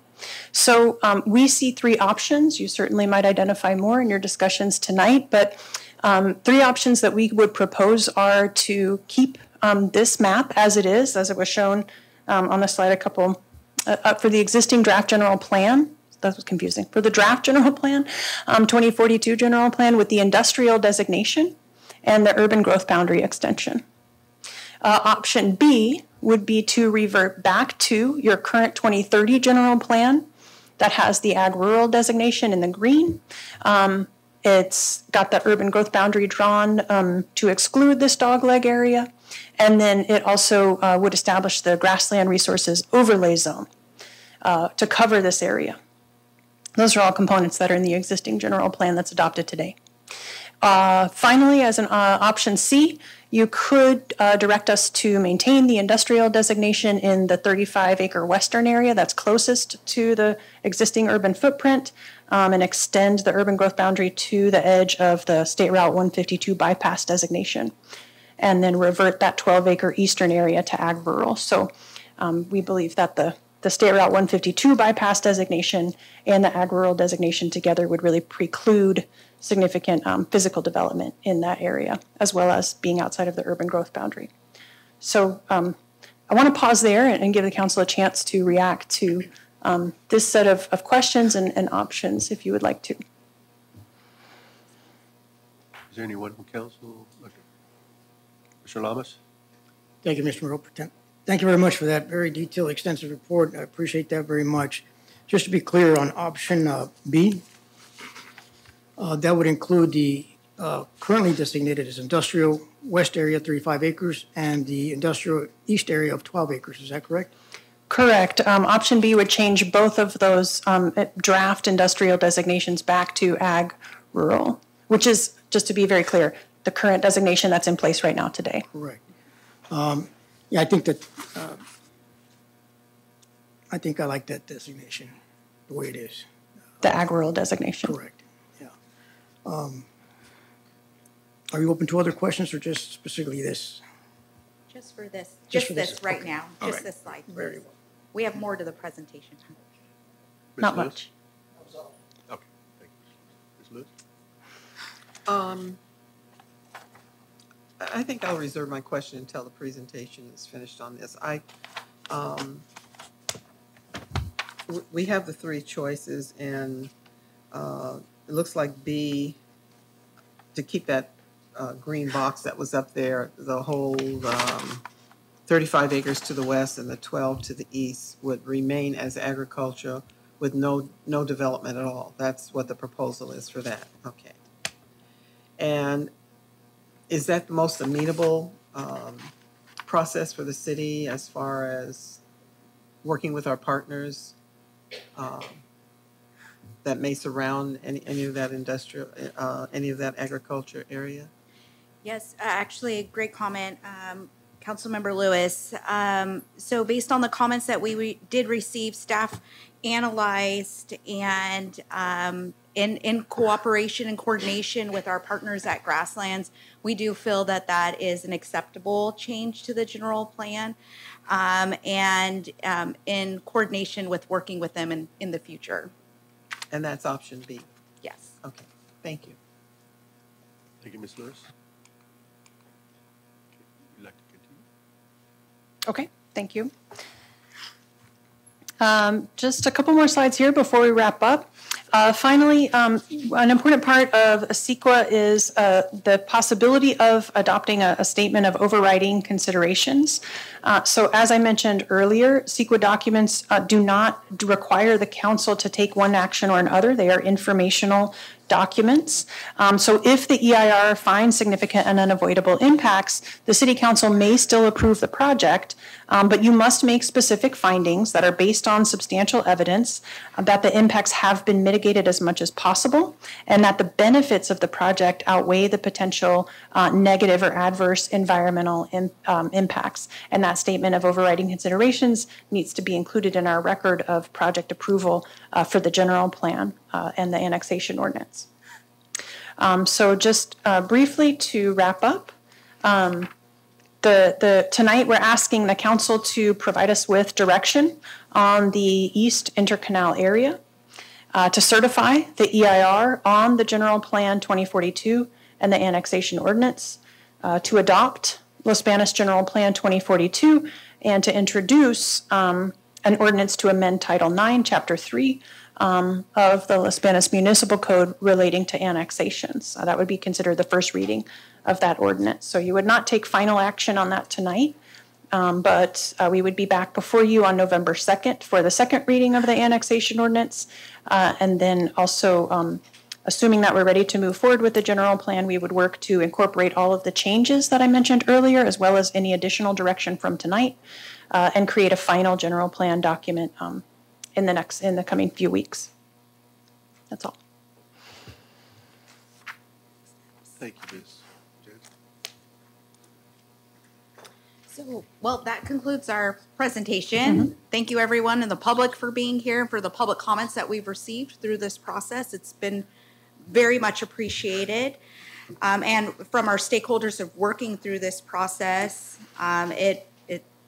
like we mentioned in the beginning, this launched in 2017 through the RFP process. So we've been technically working on this for about 5 years. We're wrapping it up at the end of 2022. So it has been a process that we appreciate all of the stakeholders' input and the Planning Commission, as well as the City Council, in helping us develop this plan that will guide the future of this city. So with that, that concludes our presentation, and we're here to answer any questions. I'll check with the council if there's any more questions from the council. Mr. Lomas? Thank you, Mr. Mayor Pro Temp. I had a question regarding the plan with the more teeth in it, and specifically, should a developer not comply with his development as submitted for permitting, what options would be available to the city to enforce or force the developer to comply with his plan as submitted? Sure. So I think, Councilmember Llamas, you're referring to the annexation ordinance? Yes, ma'am. And this ordinance now gives us the ability to require a higher standard at submittal. Currently, right now, our process is pretty vague and doesn't have the specifics, a specific plan specifically requirement. Okay. So it leaves it very open-ended in what the expectation is of the city to come in with that proposal. With this annexation ordinance, it requires that specific plan with specific criteria, and that sets the threshold at a specific level that the council has identified that you want to see in the door. That plan does not come to meet those requirements of the city council, it does not get considered by the city council. It does not get entertained by the city council at a public hearing. So this gives us the ability to say, this does not meet our ordinance requirements. The city council has set this as the threshold. We will not entertain this annexation plan. It won't move forward from that discussion. Absolutely. Plan. It will not be given city council consideration. Very good. Thank you very much for that. Now, regarding the water use, two very different pictures were painted tonight. We have this situation where we haven't had rainfall. We're operating at a 60,000 acre-feet overdraft, excuse me, and we're scheduled to not meet our first 5-year milestone. Is that correct? So, how does that balance out with these two very different outlooks here? Trying to get a grasp as to why they're so different. Sure, I can certainly understand your confusion, and I think part of it is because water is very confusing, not only as a substance and the way it moves, where it goes, where it doesn't go, but also just understanding the very tangled network of regulations and levels of planning and legislation that affect water use in California. Groundwater use specifically has only been regulated the way that it is now for the past several years. And so these are really still new systems and new types of plans, new types of agencies and relationships that we're all learning to navigate. So it's very understandable that it's seems confusing and tangled. I agree with you. We have done our own water supply assessment. As I mentioned, we tried as much as possible to use, to understand, and then to use and apply the same factors and assumptions and data that were used in the groundwater sustainability plan that's currently in place. I think a big difference in our calculations is that we account for the fact that land, as I said, under the general plan, that's going to be developed, is going to transform from agricultural use to urban use. In Las Banas, as you saw in that table, that water use is actually going to decrease. There will be impacts to agricultural land, and that land can't be farmland anymore. So that's considered a negative impact under CEQA. But on the positive side of the ledger, that land is going to be consuming less groundwater because urban development uses significantly less water than does agricultural water. So I think that might be part of the different calculations that you're seeing and the discrepancy. When we looked at the most recent annual report for the basin for water year 2021, it does show that all of the 6 components of the groundwater sustainability plan are on track to meet their thresholds for sustainable yield. So that seems to be pretty clearly stated in the most recent annual report. Thank you very much for that. Just a comment or question. There was during the presentation, there was a statement made that these models assume normal rainfall. Do your projections assume normal rainfall, or are they anticipating a continued drought situation? And how does that change your projected overdraft? Sure. So the water supply assessment, again, looks at normal year, single dry year, and multiple dry year scenarios. And it concluded that in all 3 of those scenarios, based on our calculations for the city's water supply assessment, that the amount of increased groundwater consumed by future development would be within the sustainable yield for the city. Okay. All right. Thank you very much. No further questions. Thank you, Mr. Lovelace. Ms. Lewis? Thank you. One question I have is under the new housing that you're proposing to tighten up and upgrade what developers will bring to the city. If a housing project has been proposed, approved, we have the maps, designs, landscaping, and what have you. If for some reason a developer decides not to continue that project, will the designs that have been approved by the council move forward with a new developer if they pick up the project, or do they get to come in with what they want to develop? So this policy does apply to annexations only. And with an annexation, it requires that specific plan, and it will require a pre-annexation development agreement, because that is already policy of the city. But in terms of existing development, they would not be under this ordinance. No, I'm talking about new development, not Sure. So an annexation, it would be required to follow that specific plan. They would have to come back before the city council to deviate or amend that specific plan. It'd be city council discretion only. Okay, so they do have an opportunity to change it. A new developer can come back and request a change to the project. They can amend it, yes, but it requires legislative approval from the city council. Okay, so if there is this process, well, with that process, certainly I know there are some cities that put their approvals online of what the entire project's going to look like, the landscaping, the streetscaping, what the development is going to look like. in total, and usually they're large projects. But, I don't know that we have any large projects in the future coming, and maybe there will be. But if we put something online about what a development is going to look like for a new annexation, and then it changes, I guess my big concern is that, this is maybe what the council was expecting and what our community was expecting to have as far as what the community is going to continue to develop and look like.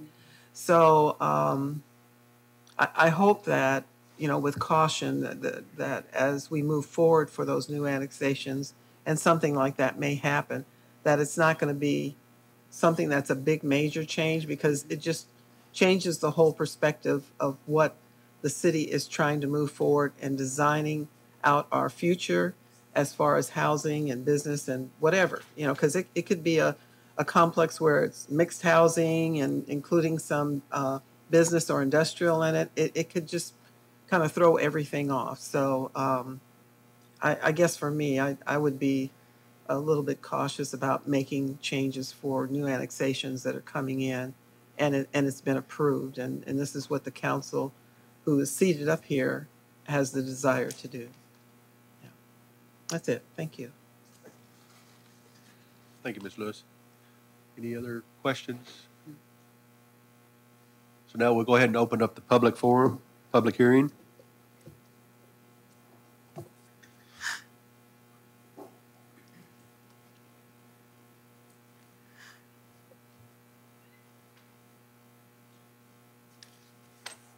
Good evening. My name is Ellen Weir. I'm General Counsel for the Grassland Water District and Resource Conservation District. I first want to just express our gratitude to staff for responding to our concerns over the general plan in earnest and with sincere attention and effort. Grasslands has a long history of working with the city on matters relating to land use planning, water, and recreation. And we see opportunities on the horizon to further our engagement on those issues. So we hope the City Council will endorse that spirit when it makes its vote tonight. Grasslands has opposed a number of development proposals in this inner canal area between our Santa Fe and San Luis canals in the past. I actually have about 4 banker's boxes of files in my office dating back to the early 90s on this area. The EIR here developed for this proposed rezoning and redesignation of this area to industrial use. It doesn't sufficiently analyze or mitigate the potential impacts to resources that would occur if industrial development happened in this area. Furthermore, our ability to participate in future individual proposals that complied with the industrial zoning would be really limited if the new industrial designation was adopted here tonight. So we provided comments and reference documents to show that an industrial district will significantly impact the movement and the health of the migratory birds that we support, as well as giant garter snakes and other species that use that intercanal area as a corridor, which connects the north and the south grasslands. We also objected to the conclusions that there would be no stormwater utility impacts or water quality impacts from the proposal.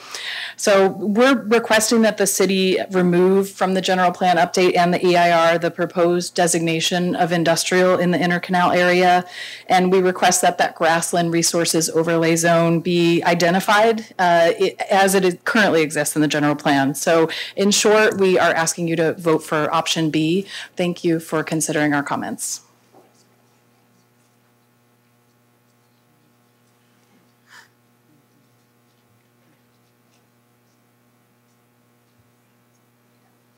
Good evening. My name is Sean Allen. I'm with the California Department of Fish and Wildlife, Los Banos Wildlife Area Manager, and I too am here tonight to talk about the industrial zoning. In short, Ellen put it best. We do encourage the zone or the B option in this and go back to the original plan. That intercanal area is very important, migratory bird access as well as terrestrial wildlife. We do have our Gadwall unit just south of that area as well. Our sanctuary area is literally right off of 152, where many migratory birds use that area. So ultimately, with the impacts of possibly the high-speed rail to the north, as well as possibly the industrial development to the south, that really puts the squeeze on that corridor and on that very important pathway for birds moving from the north to the south and from south to north. So we encourage the B option and appreciate your time. Thank you.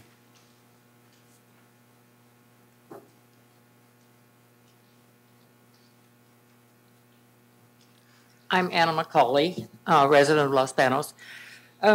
This is really enlightening, and we've talked about annexation, for years. So, and that's going to happen.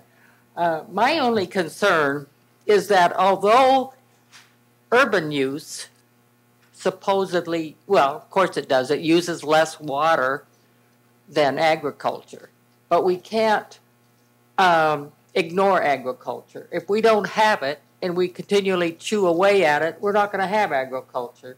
And I sure as heck don't want to be eating plant-based meat or whatever it might be. I want to have agriculture represented where we've got some really good land. But my concern is, the state continues to divert a lot of water to the Pacific. And we fight like hell to get any water in the Central Valley, whether it's agriculture or just daily living. That's my biggest concern. And I don't know that we really do have, I don't know that we have a lot of water, even for urban use. So many places have to cut back on lawn watering to 1 day a week. Well, you're going to end up with a fried lawn. You can't, if we have high temperatures, that's just going to happen. So I really think that we need to look at what we need to do to make sure that we get our share of water in the Central Valley. Because I know we're constantly being told there's nothing more you're going to get. And I don't, and it's so unfair for farmers to have to fallow so much land when we still need land to grow whatever is produced in the area, whatever works in their land, on their lawn, or on their land. Whether it's fruits, nuts, vegetables, whatever. So I just think that the water use is still going to be a big issue. Thank you. Thank you, Ms.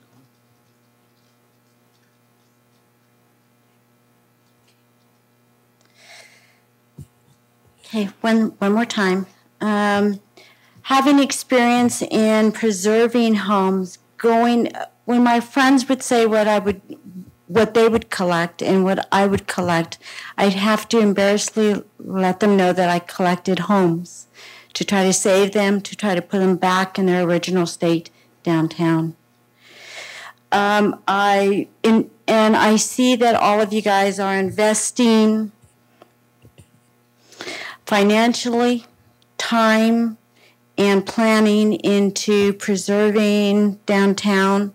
I do like the added segments to the environmental report that talks about downtown and historical preservation. But I do want to make one small comment. I guess it's because my eyes or my computer can't download big stuff. I had difficulty downloading some information, and I came here to City Hall. Bill saw me a couple of times. And the staff was really great. They actually even had, and Than, you assisted me to give me a book that I could be able to not take home with me. I couldn't afford to pay for all that printing. But the city staff, your city staff, allowed me to sit in the lobby and go through the books carefully and then answered any questions at the end that I had. I love that thought. I love that idea because it's openness. And all the meetings that we've had, it eases the burden of any blowback in the future. Just wanted to give you some feedback. Thank you.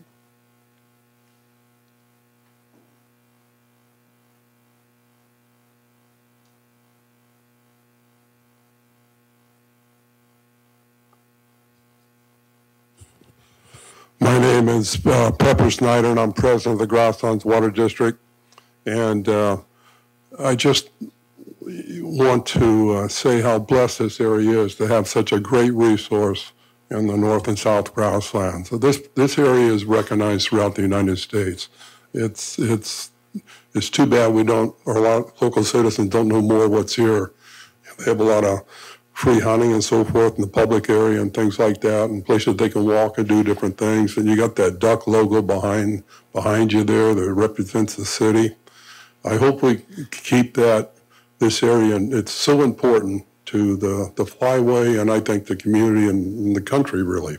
So I hope you guys can support B on the Eastern program there. Thank you. Thank you. Do I have anyone else in the? No. It would be appropriate to indicate who they came from and then just to have those placed into the record. You don't have to read them word by word, just maybe the date and who the sender is. I received a comment from Ellen Ware on October 19th at 2:42 p.m. And it just says, please find the attached comments on City Council Agenda Item 8B. And she sent a letter, and then she hand-delivered a thick attachment to go along with that. And then I received an email from Kim Forrest on October 18th at 1:55 p.m. And it just says, please find attached my comments regarding your plans to consider rezoning approximately 150 acres on the east edge of Los Banos, adjacent to the Grassland Ecological Area. And then I received an email from Veronica Guzman. Please see it was delivered on today, October 19th at 12:27 p.m. And it states, please see the attached letter regarding the Los Banos General Plan 2042 Final EIR. And I can't really tell what her statements are. It summarizes the statements provided by Mr. Allen and the California Department of Fish and Wildlife. Yes. And that's all the emails? Yes, that's all. Okay. So before we make the resolution, I'll check with the council to see if each one. Mr. Jones? I actually have a comment. I just don't see any benefit of changing this to industrial. Haven't heard one argument on why we should.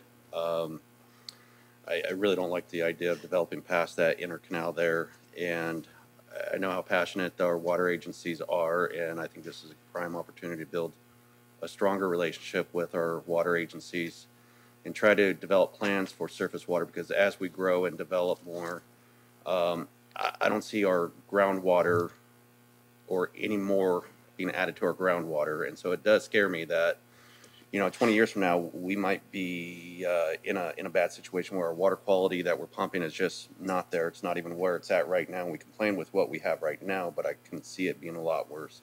So I want to strengthen our partnership with the water agencies, maybe have quarterly meetings or even once a month meetings to figure out what we can do to have conversations a little bit more fluid and to develop plans for surface water, which is a big task. So I'm on board with option B. Thank you. Before we go any further, I need to close the public hearing. Now we'll go to Mr. Lamas. Thank you, Mr. Mayor Pro Temp. I'm in full support of option B. This is a critical, not only local resource, it's a national resource. It's actually international, because these birds, they migrate throughout the Americas. And again, their areas have been eroded by development, by seasonal changes, by drought, et cetera. I think that's very important. And I think, yes, we need to strengthen our relationship with our partners on this, because this is not just our resource, it's a community, broader community resource And if we have a better relationship, we could avoid some of the anxiety that led up to before tonight. And I think that would be better, so we can make easier and better decisions in a more relaxed atmosphere, because that's always a good thing. Again, I want to thank the Grasslands for giving us a tour. That was a fantastic eye-opener of what's out here, natural resources just outside of town here. Incredible, the geology that took place to ensure that the migratory birds have somewhere to go, that you're preserving that land, and then the history of how this used to be just a natural big wetland, but now it's all fragmented, and it's sad, but yet heartening to know that there are good people trying to preserve that for future generations. And I think that's what we're trying to do here, is preserve this for future generations. So again, I'm a strong supporter of option B. Thank you, Mr. Mayor Pro Tem. Thank you, Mr. Lamas. And we'll go to Ms. Lewis. Thank you. I'm also in support of option B, and as Mr. Yamas was able to attend the special tour that Grassland set up, I was also there. Ducks Unlimited, I think, put it on, and it was really great to see the private finances that come in to help this federally protected land to exist for our wildlife.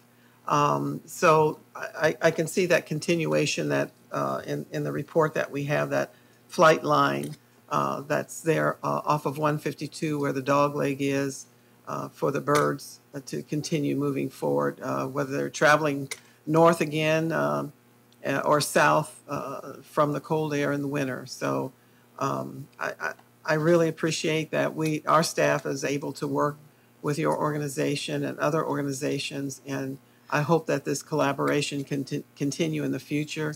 And yes, I think it would be a great idea that you guys collaborate on a more consistent basis, so that when these tougher questions come up, the problem can be worked out when it comes to council for a decision. Thank you. Thank you, Ms. Lewis. And also myself am back in the option B, and the rest of the council couldn't have said it any better. We got to keep our relations strong and just keep moving forward and working together in the future a little more often. So if that's all said, then we'll go ahead and make a motion for this resolution 6569, approving certifying the final EIR and approving the Los Banos General Plan 2042 with option B. Ms. Lewis? Thank you, Mr. Mayor Pro Tem. I'd like to make a motion to approve and certify resolution number 6569 as read by title. Thank you. Do I have a second? Councilmember Jones? I'll second that. That includes option B. Option B. Correct? Yes. In that motion? Perfect. All right, I got a motion from Councilmember Lewis, second by Councilmember Jones. All in favor? Aye. No opposed. The resolution passes. Now we'll move on to ordinance 1201.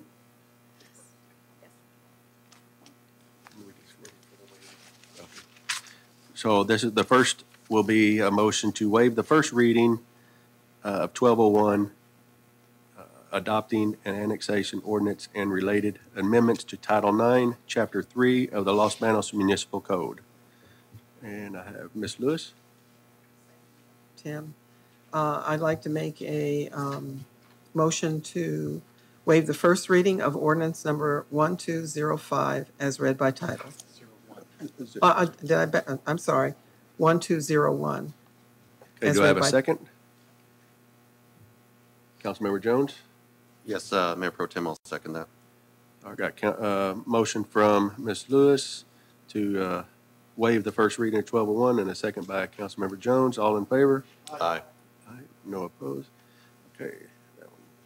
Okay, now we'll make a motion to introduce ordinance 1201, adopting annexation ordinance and related amendments to Title IX, Chapter 3 of the Los Banos Municipal Code.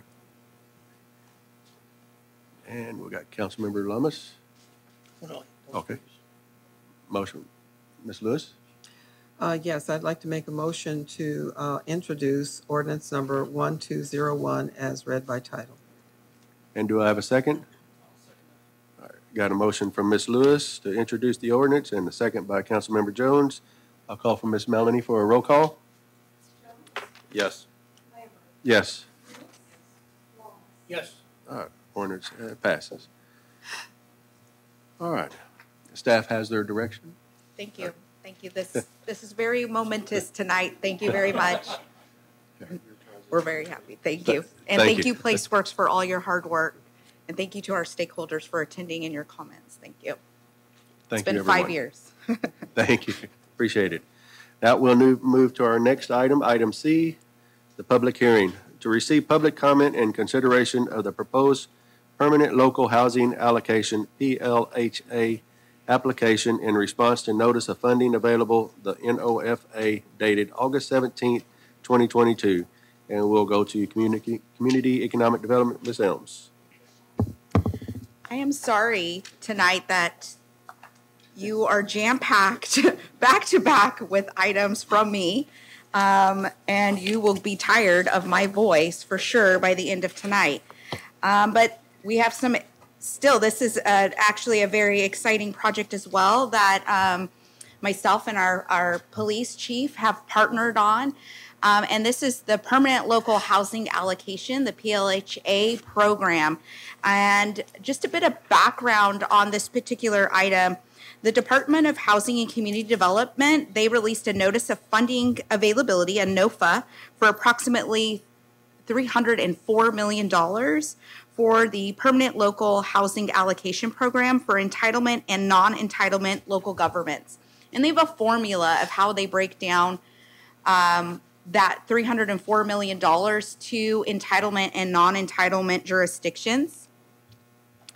The NOFA funded from the Building Homes and Jobs Trust Fund beginning in 2019. So it's a 5-year program that starts in 2019, but that legislation actually, it's SB 2 that was adopted in 2017 that set that in motion. The intent of the program is to provide a permanent, ongoing source of funding to local governments for housing-related projects and programs that assist in addressing the unmet housing needs of our communities. And Los Banos is considered a non-entitlement local government, and that's based on our size. So what that means is that we are not automatically allocated HUD funds from the federal government. Because we are less than 50,000 people, it requires most housing grants to be a competitive process through a community development block grant.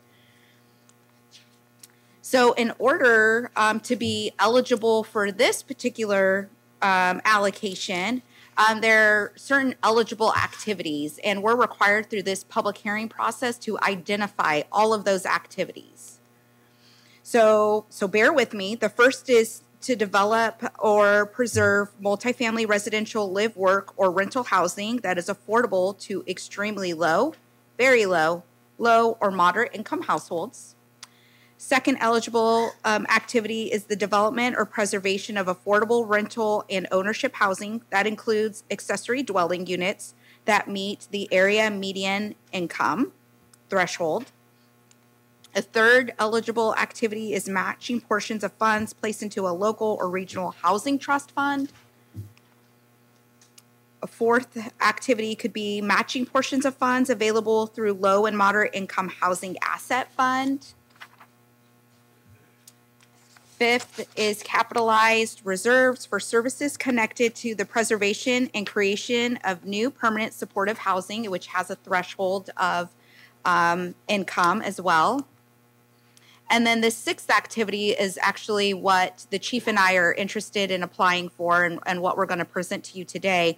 And this is assisting persons who are experiencing or at risk of homelessness. And this because this is a priority that's been established by our city council.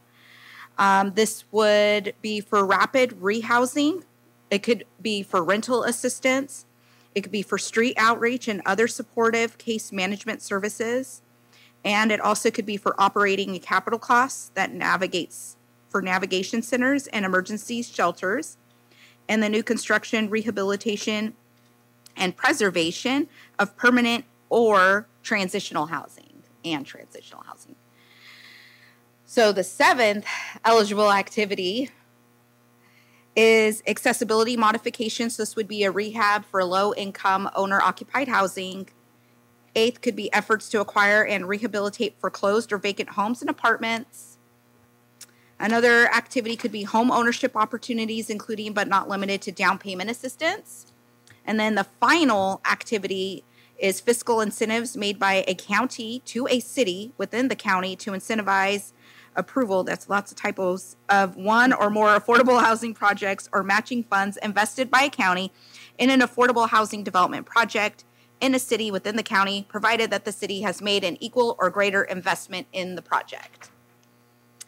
So, taking that all into account, like I said, we are most interested in activity number 6, the permanent local housing allocation funding available. So it is a 5-year plan. The allocation starts in 2019. Hopefully you can read that. That started at $188,184. 2020, it was $292,000. 2021 allocation was $289,258. Now, the estimate for the 5-year funding amount that Los Banos is allocated would be $1.1 million. And so that's based on an estimate for the remaining 2 years of the cycle. And if we don't apply, the deadline is November 30th. We would lose our 2019 allocation of $188,184. That would be left on the table for the state to reallocate to the general pot. It would go to another community. So the PLHA application, what it entails, it requires a 5-year plan for the funds. It describes the manner in which the allocated funds will be used for eligible activities. It describes the way that the local governments will prioritize investments that increase the supply of housing for households with incomes of or below 60% of the area median income. And we would need to describe how the plan is consistent with programs set in the city's housing element. So that's what our plan needs to consist of, those three, essentially those 3 criteria. So staff has enlisted the assistance of Townsend Public Affairs to complete the grant application and ensure that all application materials are correct and in line with the Housing and Community Development Department's priorities. The application, like I stated, is due November 30th, and that's to ensure that we get the full allocation that's already been committed to the City of Los Banos. This is a non-competitive grant process, and as you recall, not every year, but most years, we come before the council with a community development block grant, a CDBG block grant. Those are competitive. We're competing with all the cities that are 50,000 population or lower.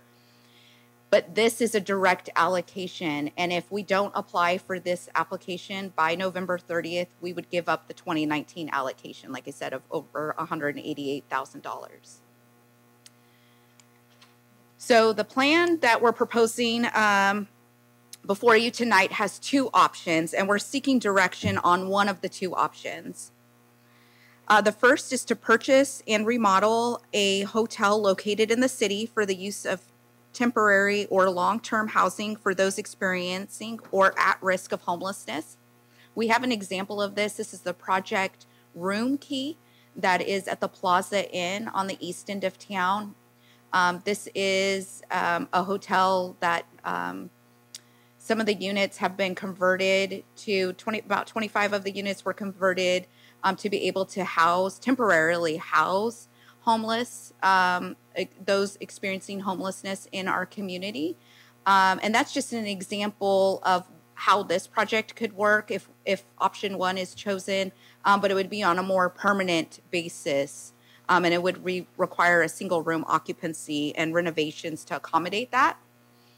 Next option would be to purchase land or use some existing city land for the use of a tiny home project to serve those at risk experiencing homelessness. We've seen best practices just in our surrounding communities, Merced being one of them, that are implementing this option, and it's very achievable by using PLHA funds, and then which would make us eligible then for future funds with this plan for Project Home Key, which is for housing homelessness as well.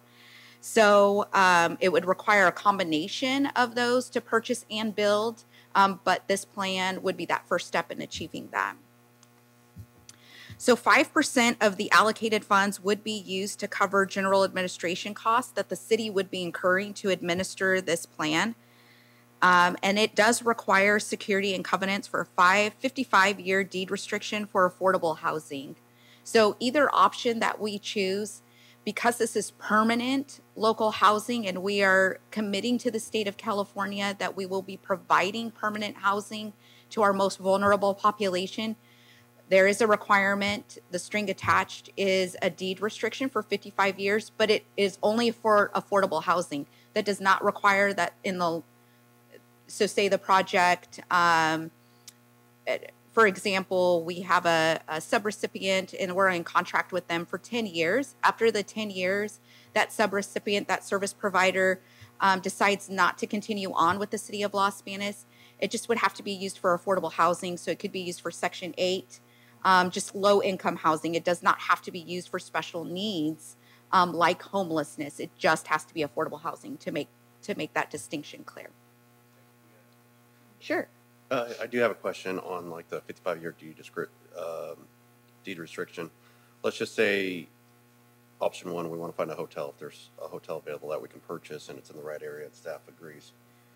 All right, so 25 years down the road, maybe we have a better plan to address, you know, homeless or low income. Can we do a swap as far as properties? We cannot. It is deed restricted. It is limited to just that parcel. It is, unfortunately. So it's a permanent tattoo on that parcel. It is for 55 years. Okay, thank you. It is a long time.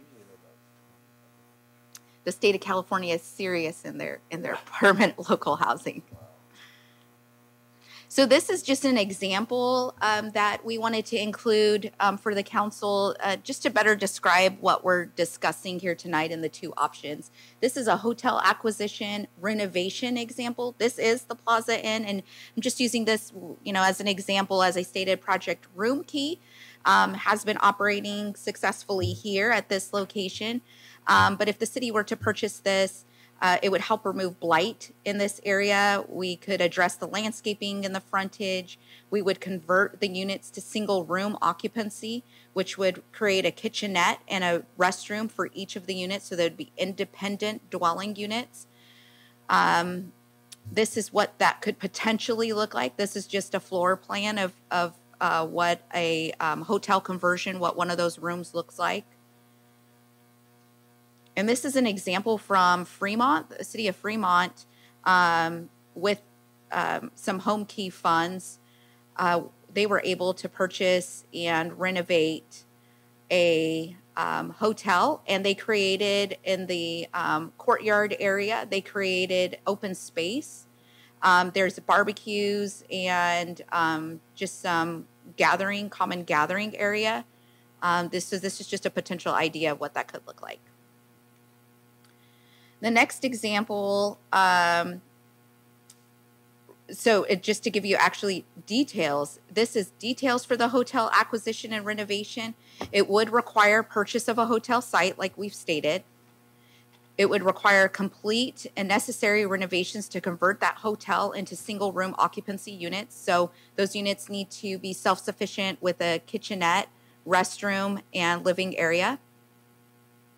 We would need to partner with a service provider, most likely a nonprofit service provider, to administer and manage the daily operations of the facility. They would be a subrecipient with the city. As we are not operators or managers of facilities, we would just essentially own the land, and they would be the operators. This is an example of a tiny home project. And this is actually taken from the city of Merced, and this is their conceptual plans for a custom container project that they are working on. And these are the elevations. These custom containers are cargo containers that you can customize any way you can possibly think of. And what they've done through that customization is created single room occupancies.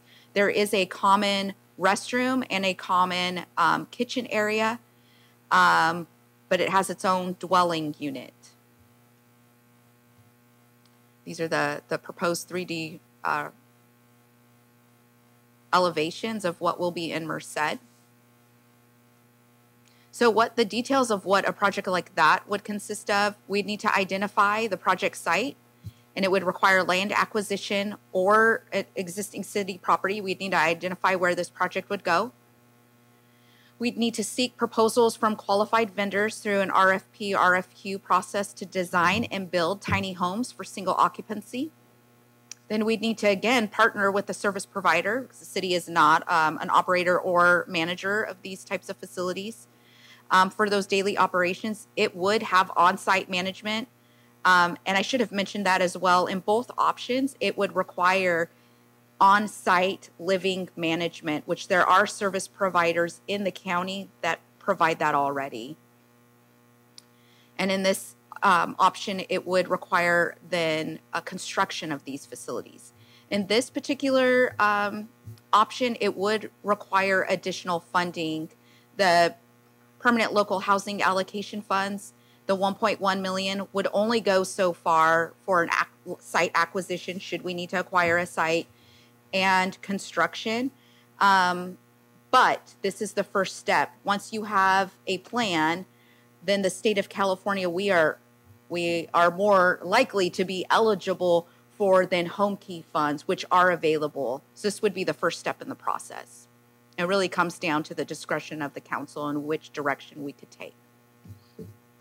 So next steps of what this could potentially look like, we would apply for the PLHA plan and application. We would submit the application to the Housing and Community Development Department by November 30th. Which we already have Townsend and Associates on board to be able to do that at the discretion of the council. Then that requires Housing Community Development Department review from the state of California. And if we meet those three criteria that I showed at the beginning of the presentation, if we meet that criteria, then we meet the eligibility, then we would be receiving a notice of award and execution of the standard agreement.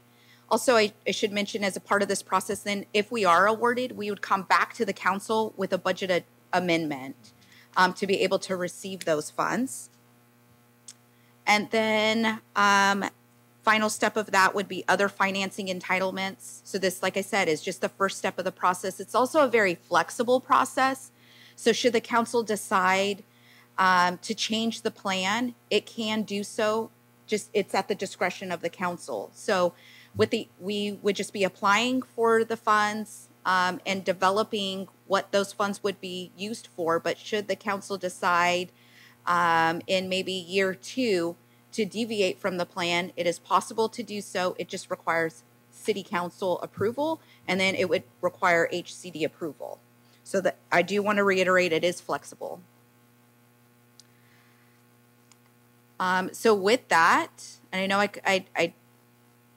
I went through it fast, but also kind of beat it.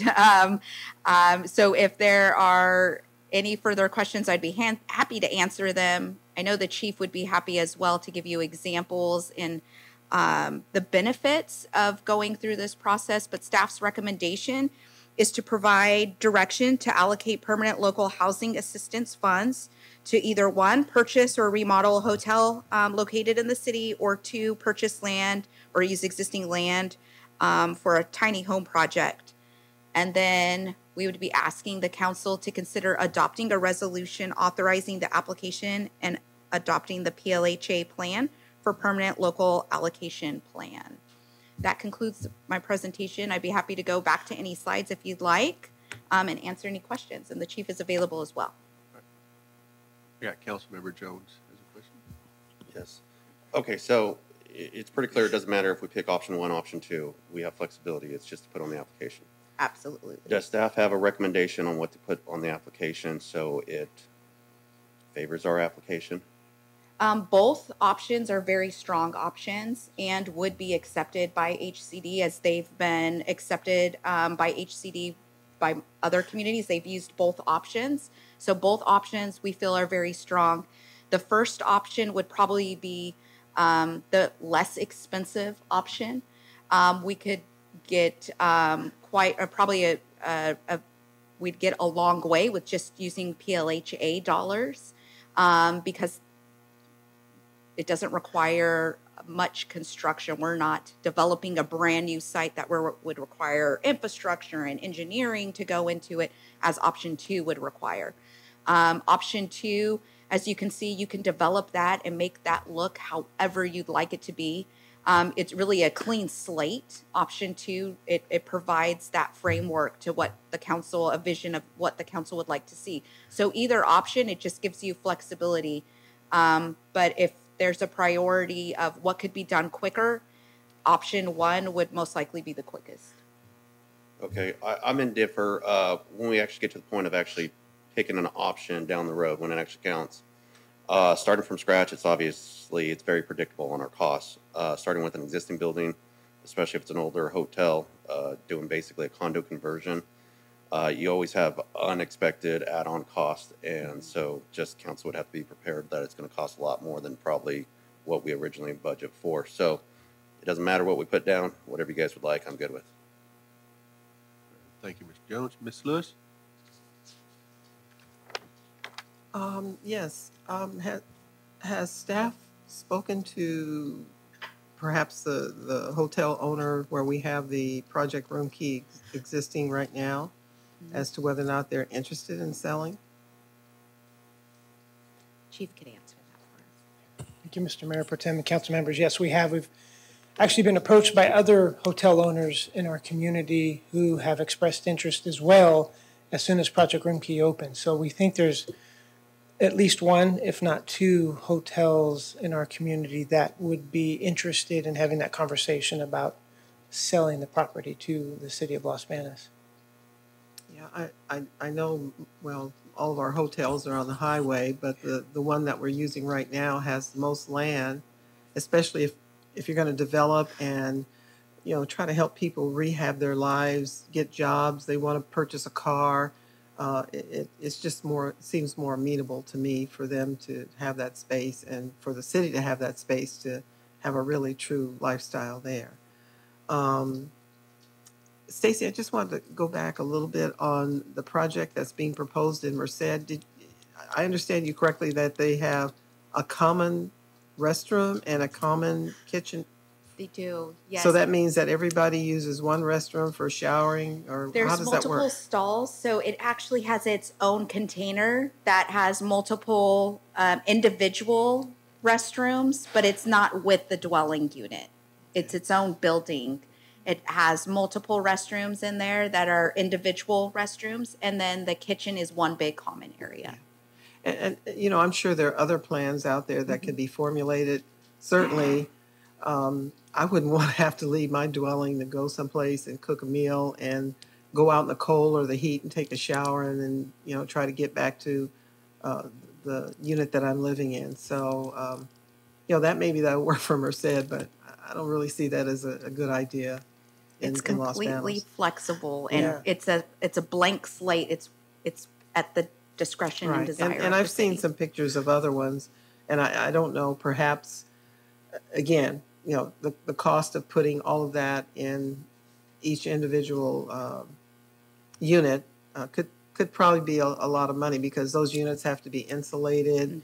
You've got to run water, if it's raw land, you've got to run water, you've got to run electricity, you've got to run all that stuff. So either way, whether we go with the existing project, there may be some cost unknown, but that's in any time, you purchase property that is already existing. But sometimes you're going to have cost overruns for new stuff as well that you weren't expecting. So right now, since it is flexible, I'd like to go with the purchasing a hotel option. I think it's important to mention too that the idea of applying for this funding is important for us because this is our seed money, our match dollars for a project like Project Home Key. The state will come in and give us more dollars, but we have a match amount that we have to provide, and this dollar can be used as part of the city's matching amount to make a Project Home Key project come to fruition. So this is really exciting for us because this is, we've been waiting a few months to apply for this, so we're excited about that. And I appreciate your comments, Councilmember Jones, because it is flexible. We can modify it once we move forward. This is just the first step in the process, not the last one. We're not committing to doing either one of these per se. We just want to use this as our platform by which we apply for the PLHA grant dollars so we can secure that funding. Thank you, Ms. Lewis. And Mr. Lamas, you had a question? Yes, sir. Thank you very much. Thank you very much for bringing this up. I know you have a lot on your plate, and I appreciate this. Yeah, you know, very good comments regarding purchasing an existing piece of property, which would have to be brought up to code, current code, which requires extensive costs and delays, et cetera. I had the opportunity to be part of the Continuum of Care Council with the County of Merced, and these projects are referring to the tiny homes. I like them preferably because they're steel, and so it reduces the possibility of damage, maintenance, and fire. So those are long-term savings to the city in operating tiny homes, as opposed to a standard wood-framed structure. So again, either way we go, I think we're on the right course. So thank you very much for the report. Appreciate it. So again, yeah, at this point, I'm good with either way as long as we start on the road. Thank you very much. Thank you, Mr. Lamas. And I'm with both of them. You know, we just need to get the application started so we can get that rolling. We'll cross the road when it comes to once we are approved for the funding. But I'm actually all for the small home. Either one would probably be great. I think if we get the small home started, it's where we could actually, like Chief was saying, it's the path to getting more funds for the Operation Group Key also. So best thing to do is just as soon as we can get the ball rolling on the funding is the thing we need to do. Anything else for you, Ms.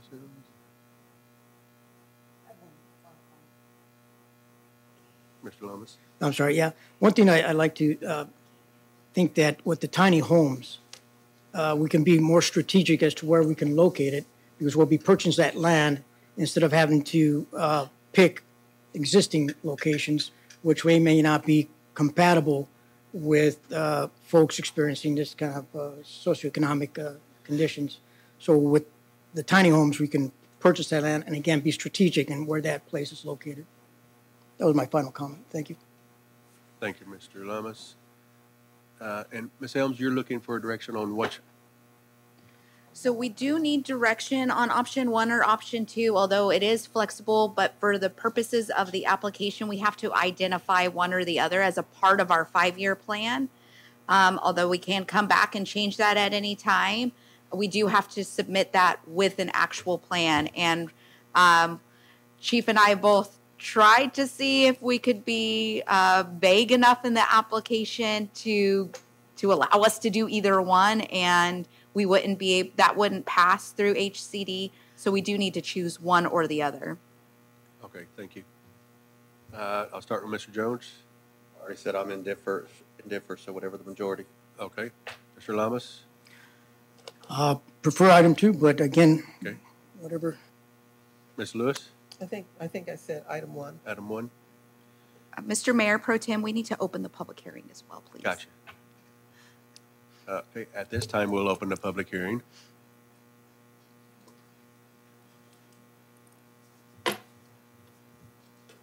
Jim Davis again.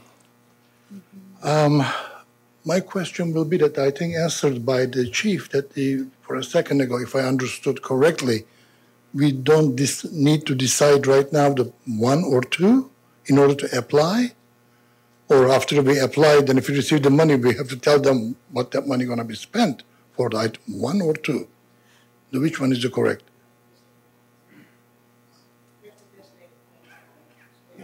We have to choose one tonight. Okay. So I have the same concern that if we choose the plan right now, I assume it will become an issue later, like Mr. Lamas just mentioned, where this housing going to be if we choose the clean slate option.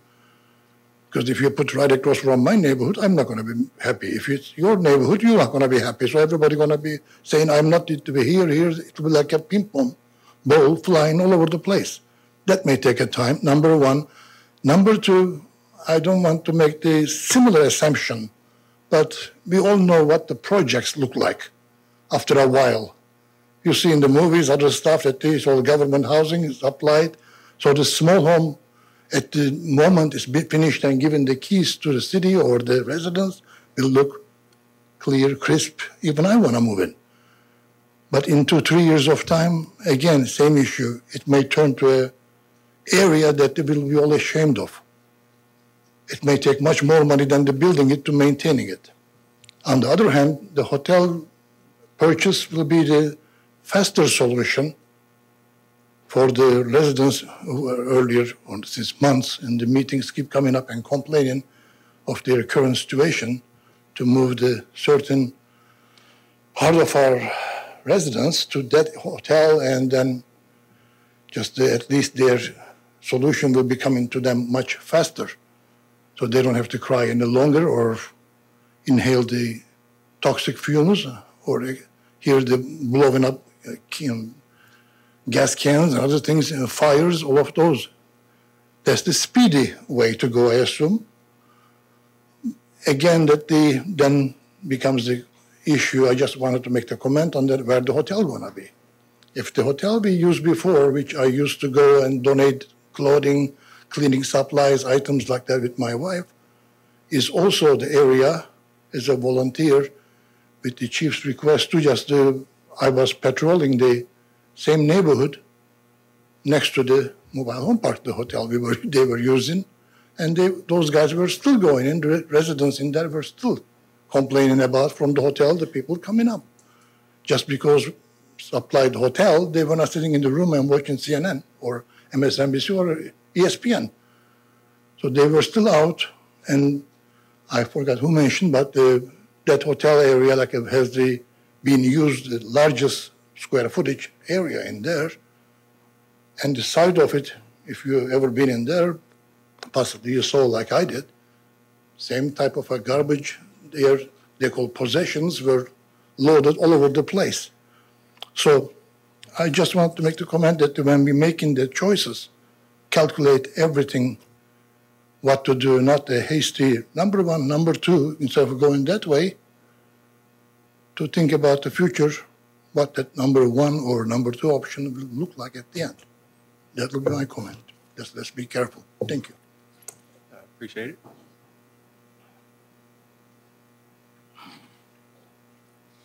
So just a thought about this is if it's a hotel has went through with my past experience with fire and security and cameras, no hotel currently is being built or close to the past that doesn't have a fire system in it.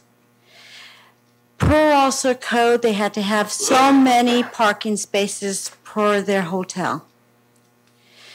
We already have a camera system.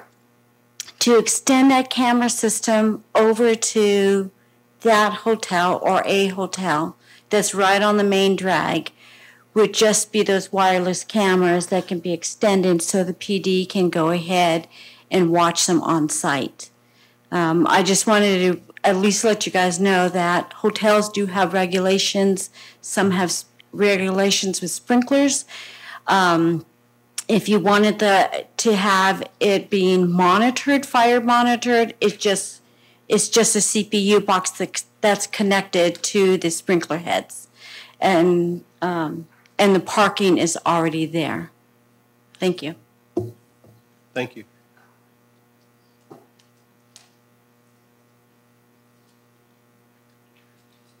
Ann Macaulay. I have a question now. With your application, you said you also need to submit a plan. So if you have a plan, say, for a hotel, do you have to have the specific hotel? You can just use a generic plan for your room. We just have to identify what the plan would consist of. Okay, Yes. but not necessarily how many rooms it would be or whatever, because that's always subject.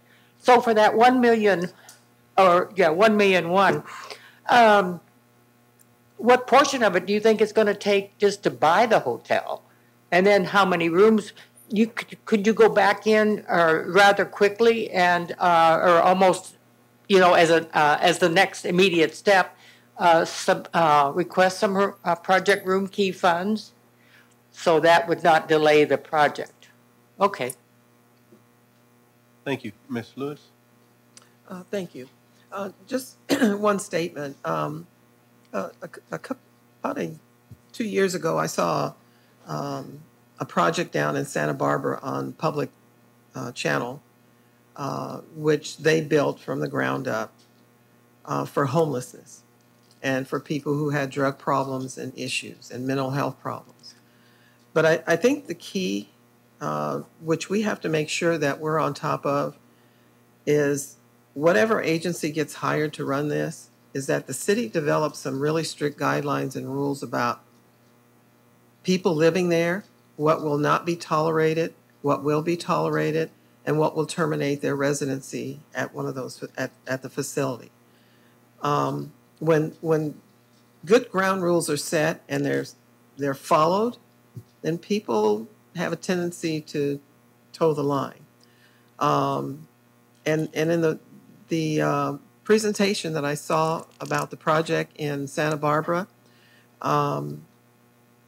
there were two separate units. There was the beginning unit to help people get into counseling, get into job training, and the whole 9 yards to help them get on their feet. And then there was another unit that they could move to where they were already established. They had kind of grounded their life, and they were in walking distance from their jobs, which was a downtown area. Now, that may not be able to happen in Los Banos. I don't know.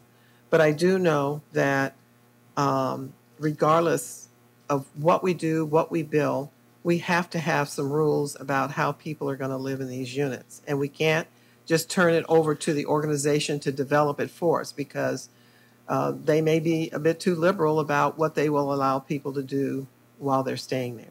So I think that's going to be an important key, regardless of what kind of project we build, where it's going to be, that Los Banos sets the ground rules as to who can, if you move in, what the expectation is of you staying there in the facility.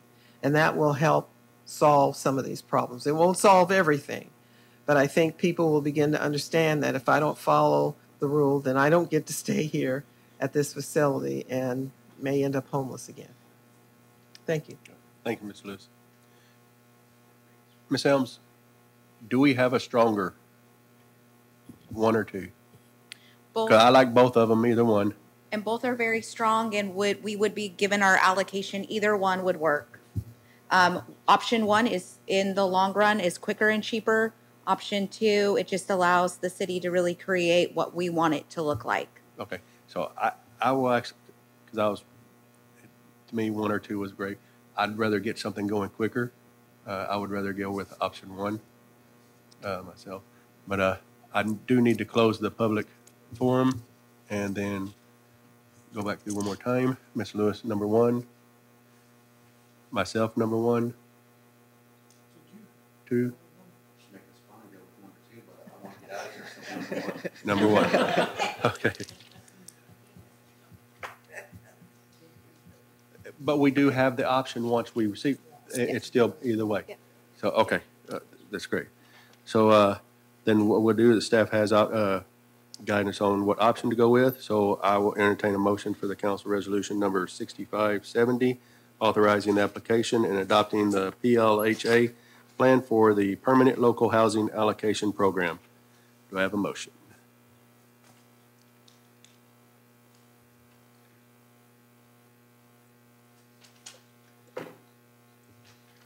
Councilmember Lewis.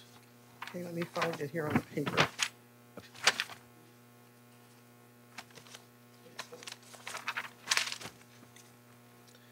Okay, so this is for Resolution 6570? Yes, ma'am. Yes, okay, so I'd like to make a motion to move forward with Resolution number 6570, authorizing the application and adoption of the PLHA plan for the permanent location of housing allocation program, going with option 1. Thank you. Do I have a second? Councilmember Jones? I'll second that. All right, got a motion from Ms. Lewis and a second from Councilmember Jones. All in favor? Aye. Aye. No opposed. Staff, you have your direction. Thank you. We'll move to our next item, item D, public hearing. To receive public comment and consideration of acceptance of the Development Impact Fee Report for fiscal year 2017 to 2021 in accordance with Assembly Bill AB 1600. And we'll turn to Interim Finance Director, Mr. Kuhn. Thank you, Mayor Pro Tem. I get to bring the most exciting report of the evening. Developer Impact Fee Report is, there's a lot of slides here, but it's just mostly informational. Some of the slides, there's 9 different impact fees that are reported here. The legal requirement is that we give a brief description of these fees, the amount of the fees, and then the beginning ending balance of the fees and how they were collected and how interest is earned. Through this report, we identify all the appropriate dates of construction, the description of any interfund loans that were made, and if there was insufficient funding for the projects that were identified, any amounts of refunds that were made because of this. And again, this is all directly out of the government code, and this is stated in the report as an introduction. So these funds are established for the purpose of mitigating general impact of the city. So there's a 5-year requirement. So you can hold these funds up to 5 years because the idea is that you're collecting these funds and accumulating these funds to build pretty large projects. If they go over a 5-year horizon, we have to actually initiate a finding. And part of this, the big part of this report are these findings that are presented to council so that you can see that we've identified projects and how the funding is going to be adequate enough to build those projects. So the finding has to identify the purpose of the fee and where it's to be put. It needs to demonstrate a reasonable relationship between that fee and the purpose of the fee, why it was charged. It identifies any other sources of funding that will allow for this improvement to be completed. And it designates any dates of when the funding will be deposited along with the impact fee in the fund to produce or to build the facility or the improvement. So these are the descriptions of our developer impact fees, which are, the acronym is DIF. We all love acronyms in accounting. So there's a fire facility DIF, and this is set up for the design and the construction of fire facilities. And those fees are collected, and again, these fees are collected during development, and they're stated within the developer's agreements what the fees are and so forth. To go back, there'll be a slide that will show the new fees that were created. Back in 2019, the city did a new nexus study. And that nexus study identified all of the different projects that needed to be done within the city and that were going to be created through existing people and then future impact. And then it gave a percentage as to how that fee was going to be charged to future development for the impact that was going to be happening in these areas. So this was fire, police facilities. Again, it was the expansion, design, and construction of a new police facility. that was identified in that Nexus study. Parks and Recreation had been identified as a system of impact to build and renovate some of the existing parks because of impact. And this fee will provide the funding for that construction and improvement of these facilities. Water facility is again, this was created for, and not limited to the expansion of production, storage, and transmission and treatment of the facilities to deal with the impact of future development. Most of these that have been identified was for future water supply and storage. Sewer, similar, dealing with collection, treatment, and again, these will help with the cost of future wastewater treatment with citywide. Stormwater, similar to wastewater, and it kind of ties in to wastewater where you have different systems that are kind of combined, and this was set up, this kind of was a new fee to set up for the purpose of redoing how stormwater infiltrates in with wastewater and such. Traffic, so traffic is one of our biggest impacts, and this was to create and develop new transportation thoroughfares, roadway segments, and everything. These were identified in that Nexus plan, and a lot of that was provided by the city's capital project plan, the 5-year capital project plan. The governmental, general government facilities, this is for all of the different facilities that the city governments use. That would either be the corporate yard, the community center, the city hall, those types of facilities that are impacted by increased staff or needing new yards to handle more maintenance and so forth.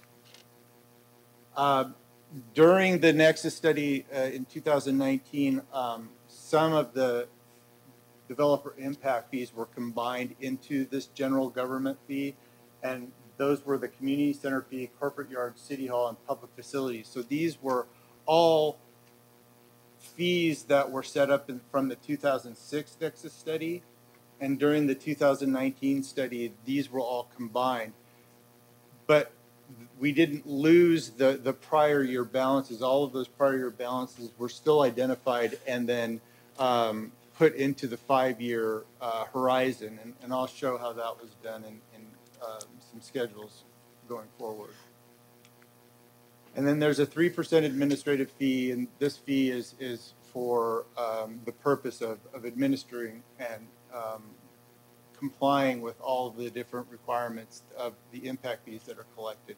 So some of these are also utilized for the purpose of software systems that need to be upgraded and so forth. And that's all stated within that Nexus study. So this is the old developer impact fees. These were the fees that were set up from the Nexus study from 2006. And this is how they changed to the new impact fee study that was done in 2019.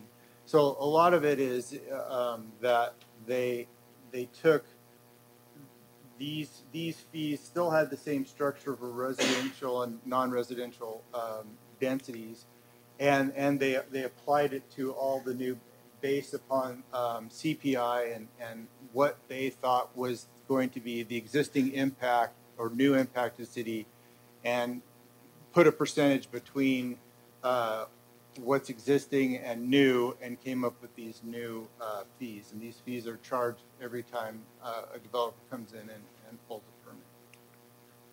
So part of the requirements that I mentioned earlier is that we have to show the ins and outs of revenue and expenditures. And this is all of the funds for, in this statement, for the year ending 2021. So as an annual requirement, we have to show this in general. And so each fund is represented, or developer impact fee is represented in each fund in this schedule. Then what we also have to do is we have to show each individual impact fee and show the ins and outs for 5 years. And this is a 5-year horizon that shows the fees and the expenditures.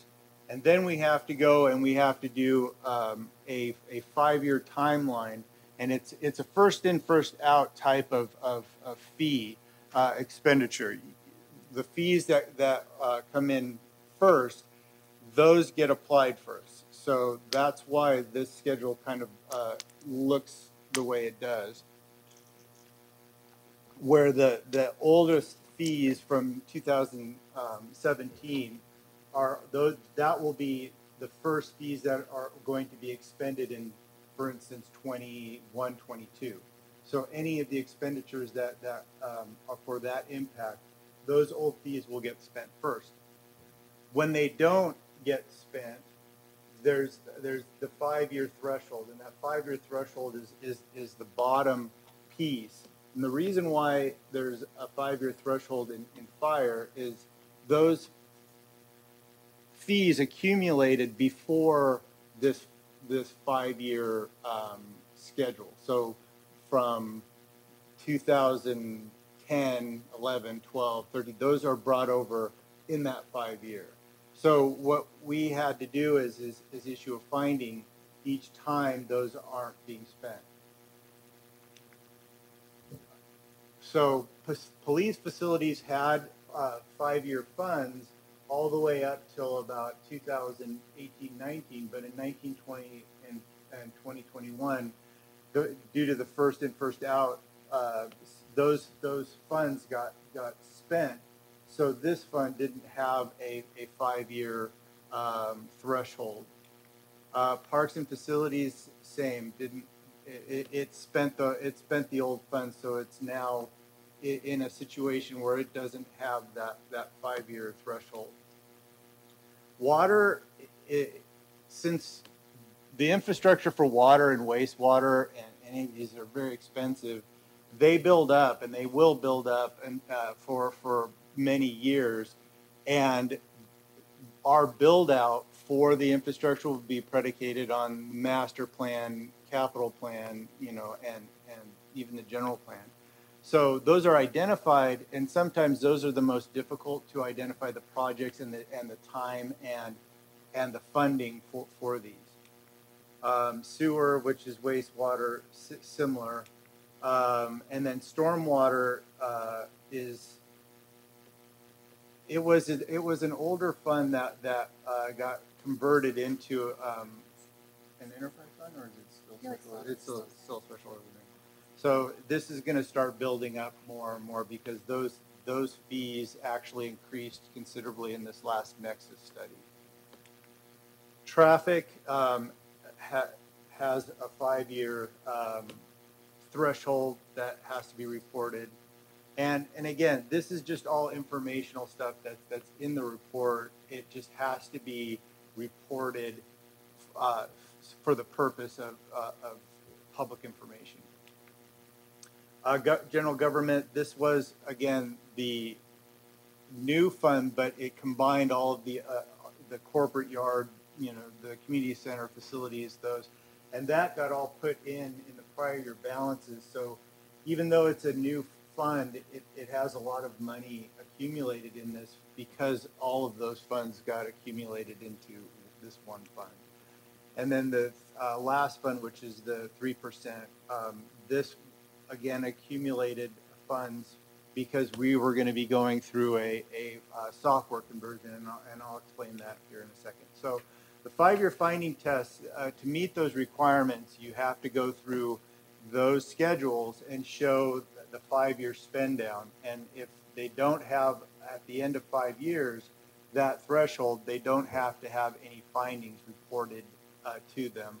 And these, again, are the items within that finding that have to be identified. These are the funds, the developer impact fee funds that did not have deposits held past 5 years, and that was police, parks, and rec. The other funds, remaining funds, had deposits that were held past that 5 years, and those had to have a finding because of this. So these are the findings that we had for fire. And again, it talks about what we intend to do based upon the 2019 Nexus study. The city has secured $5 million in direct funding from the state and is in the process of securing additional funding from the state in order to construct a $9.5 million facility. This has been identified as Fire Station number 3. It's also considered regional EOC. So we've identified the piece of land that this is going to be built on. The project is still in its early stages, and the funds we have not quite figured out the actual date that these funds will be deposited, but they will be deposited once the additional 3.5 is secured from the state, which we're currently working on now. The findings for water, and again, we're addressing capacity and treatment, and we've identified the areas within the Nexus report, and that's the well 16. It's in design and construction phase. There's the chromium 6, which is the biggest of all problems, I think, right now for water. The city intends to utilize all impact fees for these purposes, and in fact, we have to review user rates and potentially explore debt financing in order to fund the potential $315 million of costs that are associated with the future capacity and treatment of water. So we're working with the state of California and the State Water Resource Control Board to identify the timing of these funds, because in some cases these requirements haven't been put forth in terms of cleaning chromium and those things. So the funds that are held for water are held in a restricted form in the enterprise fund, and it's identified as a developer impact fee with restricted cash. So sewer, same kind of thing relating to the Nexus report, capacity and treatment, identified the city central detention basin, the groundwater strategic plan, all of these different items. And again, we're in the process of reviewing rates for users and potential debt financing to fund the $75 million in potential costs relating to this capacity treatment and well, I put stormwater flow here because that's part of the overall plan and influence with wastewater.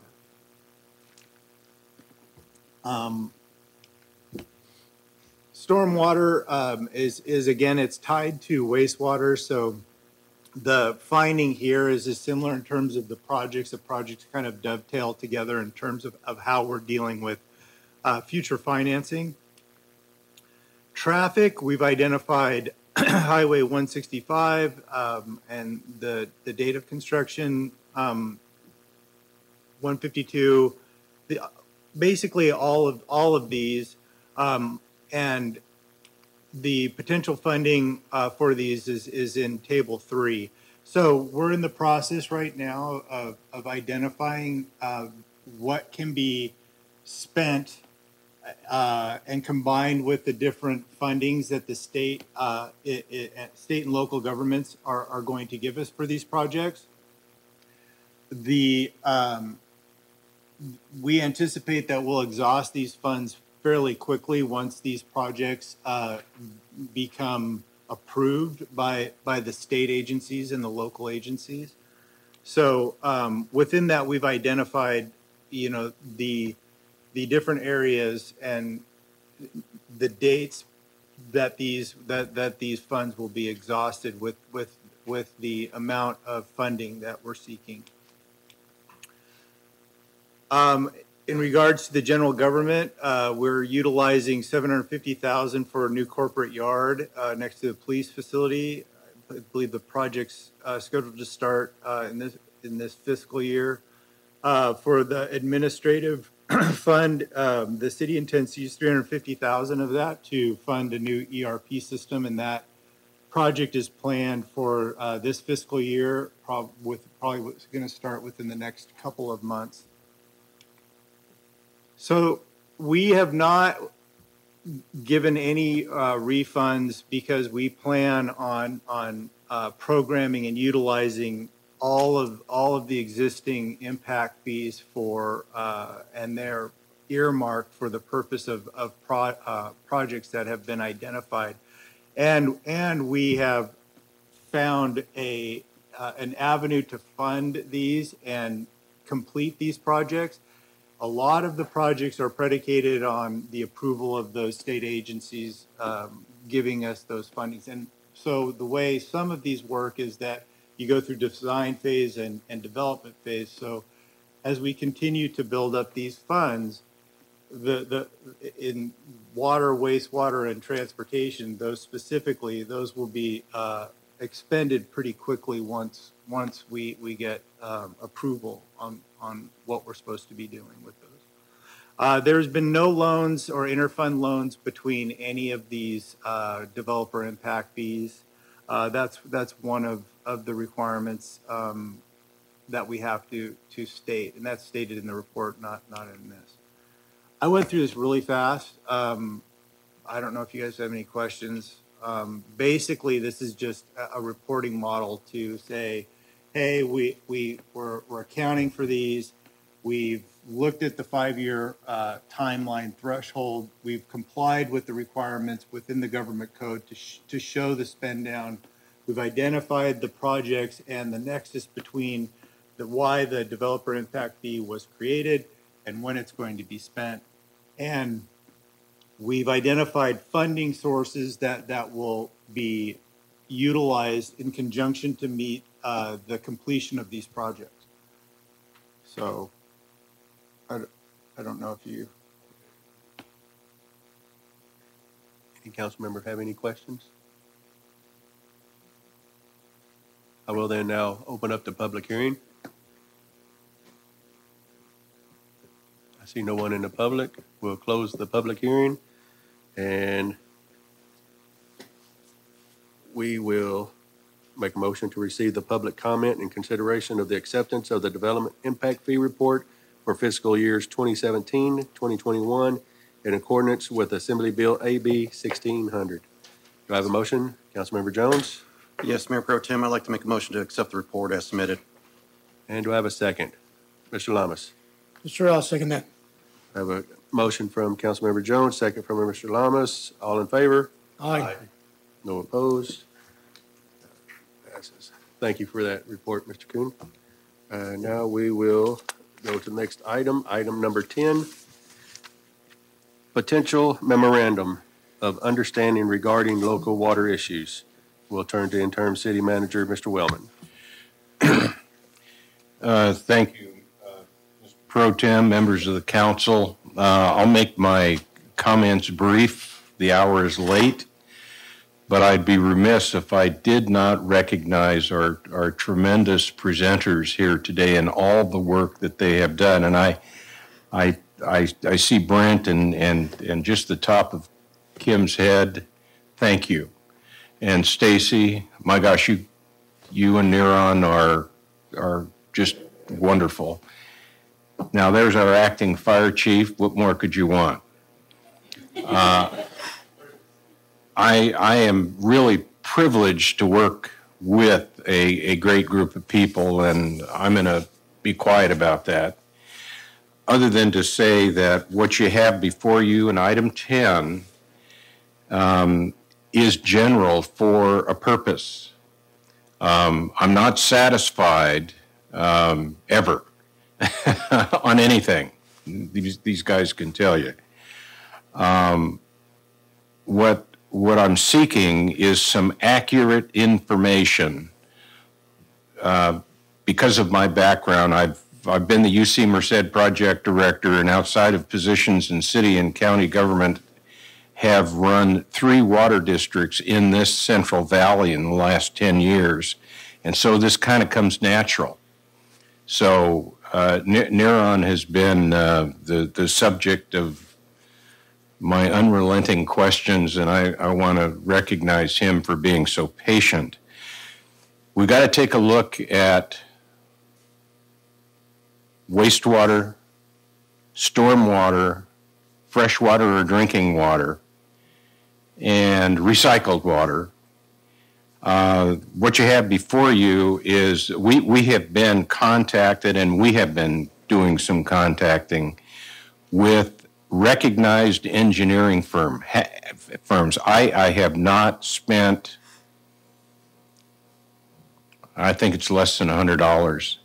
The last engineering firm that was in to be subject to questioning was this morning, and I won't go into detail, other than the fact that we're assembling as much expert testimony and expert advice as we can. We're not going to leave it at that, because those will probably be questioned again as well. We're wanting to advise the council that we're doing this, and we're also reaching out and have reached out to our partners, as it were, CCID, Grasslands Water District, San Andreas Water Company, and we are meeting with them without spending money to see if we can't come to a meeting of the minds on what we can do together to accentuate or increase our water supply. And that may mean, it may mean developing a system wherein we are able to clean wastewater, perhaps put it in a canal that is close by, maybe deliver it to Grasslands Water District, and create a system whereby we can get, the city can get credit and be able to forestall a certain portion of the horrendously expensive, as you've had Brent present to you, the horrendously expensive expansion of wastewater. I saw a number to treat on freshwater alone, 40 to 90 million. Was that what I saw? I wouldn't forget that. Okay, so how in the world are we going to pay for it? Well, we've got some ideas as to how we might lessen the cost. To me, it's a diving catch. I will say that. But I do think we need to explore all the options that we can with our partners. I see Mr. Whitehurst in the audience. He's been very helpful in keeping me in line and downplaying some of my aggressive tendencies to question these folks just like staff. And you know, I understand that. But when push comes to shove, we've got to have precise, accurate answers that can stand scrutiny. So that's kind of where I'm coming from. And Mr. Pro Tem, I'm going to shut up and answer any questions you might have. Is there any council member that has any questions at this time? Furthermore, I don't have a report. Okay. So we have no questions. So you're all done, Mr. I'm Will? done.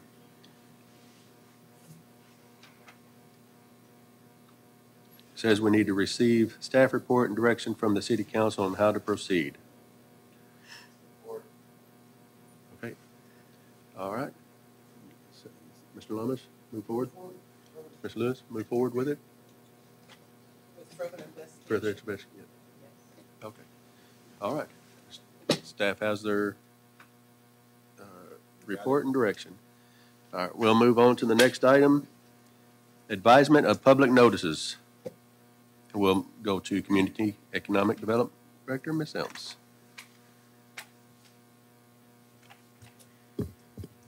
So we have one public hearing item. It is for a cottage food operator. Her name is Jacqueline Morfin. She'll be operating at 745 Vermont Avenue. The public hearing will be held on Wednesday, October 26th at 6 p.m. here in the council chambers. And that concludes my report. Thank you, Ms. Elms. Now we'll move to item number 12, the city manager report. Mr. Wellman, again, you have a report. I'll pass. Okay. All right, no report from the city manager. We'll move now to the report from the Merced County Association that governs MCAG Peninsula and Clean Energy PC and Measure V Community. At this time, we don't have a report, but we will hopefully to have a report on our next meeting. And now we'll go to our city council member reports, and we'll start off with Council Member Alamas. Thank you, Mr. Mayor Pro Tem. A couple of things. I want to thank Blanche for the update on the historical preservation. It's very important to recognize our past, preserve it for future generations. Appreciate all the staff report. A lot of hard work, a lot of numbers. I don't know what you said, but it sounded good. No. I appreciate that. Homelessness, I appreciate, again, bringing that forward. Now we're having a little more concrete, a little more long-term solution to this issue.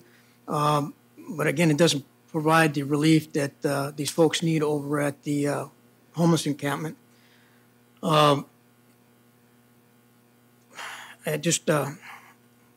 not sure what we can do there.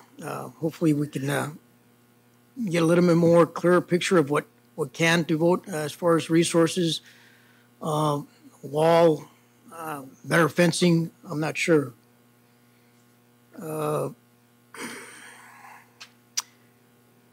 Yes, sir. May I answer part of that? Of course. We've talked with the chief, and it seems like we talk and talk and talk, but we really have been looking at a feasible way of utilizing non-sworn personnel. It just doesn't make sense to me that, except for certain circumstances when you need them there, that you need somebody that is sworn with a uniform at that expense. So I want to try to take a look at something that is effective but less expensive. Appreciate that. Yes, sir. Thank you. Lastly, there was a MCAG meeting over at the College Greens building tonight at 3:45. There's approximately $3.9 million of funding available for housing. They're having meetings throughout the county in various cities. And unfortunately, I didn't get the notice until yesterday. And I think there was very little turnout, unfortunately, for that money at the College Green building today at 3:45. There will be some more meetings. I'll forward that email. Hopefully one of us can make those other meetings because they're looking to spend that money. And the folks that have the most requests for that money are probably going to get that money. So again, there's some monies out there that hopefully we can still have a chance at acquiring. And that's all I have. Thank you, Mr. Thank you, Mr. Lamas. Mr. Jones? No report, Mayor Pro Tem. Thank you, Mr. Jones. Ms. Lewis? Thank you. Excuse me, I'd like to start off my report with something happy. And October 31st, from 5:30 p.m. to 8:30 p.m., New Beginnings Church will be sponsoring a Harvest Fest, which they do every year for our community. And it's for families and their children to come out and have a safe place to be on Halloween night. There'll be plenty of games and prizes, candies, raffles, face painting, and it's free. There's no charge.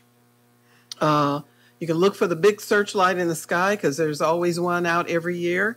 And it's located on the corner of West I Street and L, which is L is where DMV is. So that's where the church is located. So I think they've sent out a lot of flyers to all of the schools and sent them home with the students so their parents would know. And this is the first time since COVID that they've been able to have this event again. So they're looking forward to having the community come out and enjoy some time and be in a safe place with their family. At the last meeting, I had requested an invite for our county homeless coordinator and our supervisor, Mr. Silvera, to come to this meeting. I have no idea why they didn't come. I didn't get a notification that they couldn't make it or refused. I don't know the reason. But who was supposed to put that invitation out? Was it me? If it's me, I'd like some direction from the entire council. So well, I'll get to that one. Okay. I don't know who's supposed to give the direction. I made the request. And, you know, we've made requests here, council members on the dais, for certain things to be brought forward. They're brought forward, but this particular one was not. But nonetheless, they're terminating the Project Room Key funding the 31st of this month, I believe it is. And I wanted to hear from the county coordinator what funds they had out there that could assist us moving forward, or what other grants were out there. Our staff has made a tremendous effort tonight to present us with the grant money that's available to us, but I know there has to be some other money out there. And I was hoping that our county, who represents all the cities in Los Banos, not just county area, but all the cities, would come and tell us what other alternatives we have, what other money is out there that can be used. I know this issue with homelessness, especially with that project behind the trailer park and Home Depot, has really become a terrible nuisance to our community. And a few meetings ago, our chief of police presented to the council available land that we have here in the city of Los Banos. And so I'm just throwing an olive branch out there to say, can we possibly move this camp? I know we have property on the rail trail. I think it butts up to 2nd Street.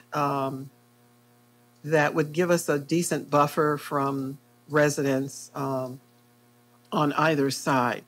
And it would bring that encampment closer to the police department, to the fire department, where it's not so remote out there and people are subject to the horrors of what they've been experiencing over the past couple of years. So I would like to see if we could bring this back and perhaps make this happen, because whatever we do, it's going to be temporary. And this particular segment of homelessness is not, in my opinion, the homeless people that will be in a Project Room Key. These are the chronically mentally ill people that are out in the community, and they will not come in. So I would like to see some relief for these people. I think they've endured this long enough, and I think that property could be utilized for the time being until we can find something better or more permanent to have a homeless encampment. But that's kind of my request for this evening. I'd like to see if we could bring it back and maybe have a discussion about whether or not we can move it to another area and give relief to the people that are experiencing hardship, and older people with medical conditions having their property stolen. It's something I don't think anyone in this chamber tonight or anyone in our community wants to endure. But I just kind of thought about it a little bit, and at least it would be closer to our police department, where we would have quicker access for services when we have outcry from the public, or if a fire happens. We've got Station 2, Station 1 there, and even the county station, which could possibly get there even quicker than 1 or 2. So that's my input tonight, and I would like to see if I would like to calendar it at some point in the near future here to look at moving this encampment to some of the land that the city owns, and preferably to a place where our staff can get to them a lot quicker than where they are now. And it doesn't mean that we can't have a private person on the property to help keep things under control. But right now it's in an invisible hole, and I've been out there. You know, whatever we've done to repair stuff, they've torn it up again. The walls being torn up. The Home Depot, the masonry wall that faces east and west, you know, seems to be damaged. The fence that was put up by the private property owner behind Home Depot has been torn down again. So it's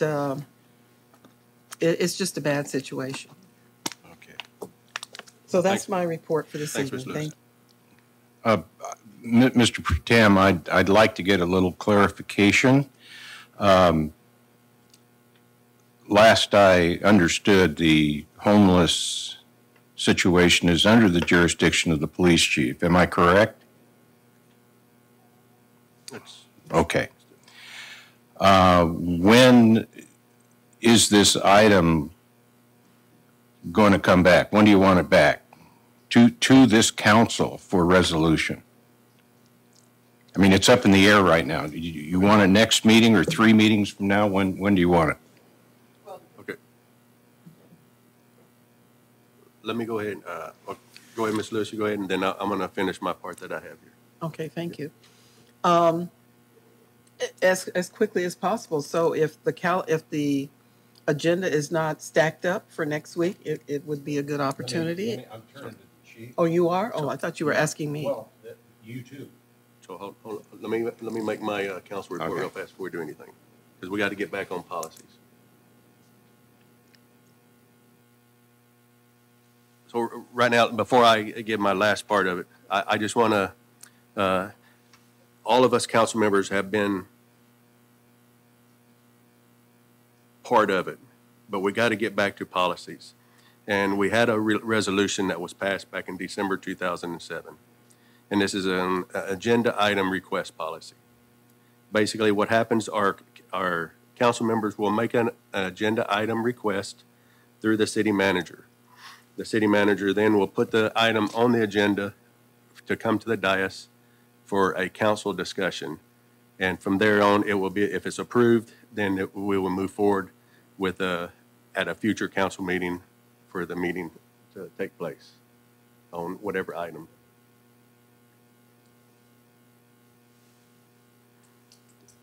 Ms. Lewis? Thank you. So yes, I understand that policy, but why is it now that you're just now bringing it forward to this council? Because I did some research and found it myself, because I was a product of a victim of it too. Yeah. So I think this whole council has been a victim of things that I actually said that. Yeah, yeah. So, but that clarified so that. I'm making my request tonight to the city manager, and put it on the next agenda if possible. That would be my request, and then the council will discuss it to move forward. Thank you. Chief? Is that okay? Next meeting? Well, actually, it'll be up to the discussion will be between council members first. Then we'll make the decision. So you guys schedule it then. I'm not worried about it. So, do you have another question, Ms. Lewis? Okay. Perfectly aware of that. All right. So now, from here on out, everybody's already gone, so I really can't think of the rest of the group that actually put forth, Ms. Johansson and Jansen. Everybody did a wonderful job on with the staff tonight. I think we accomplished a very big item, thanks to Stacy and the rest of the crew. The 5-year wait. So that they've got the direction to go into that. I'm not going to keep us much longer because we still have business to take care of. So I appreciate all you guys, and thank you guys. So now we'll, at this time, we are going to step out to closed session. Item A, public employee release CalPERS industrial disability retirement pursuant to Government Code Section 54957.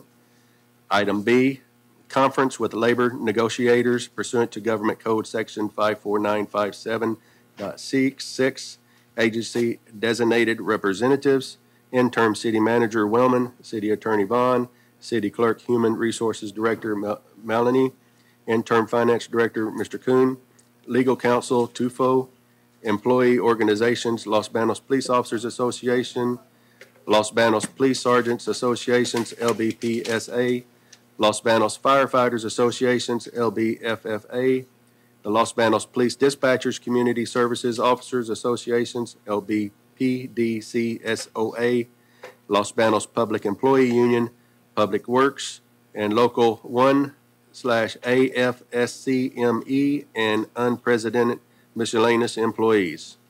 And last, item C, conference with legal counsel, anticipated litigation, significant exposure to litigation pursuant to 54956.9, in parentheses B, one potential case. And then we'll return for adjournment after that. Thank you, everyone.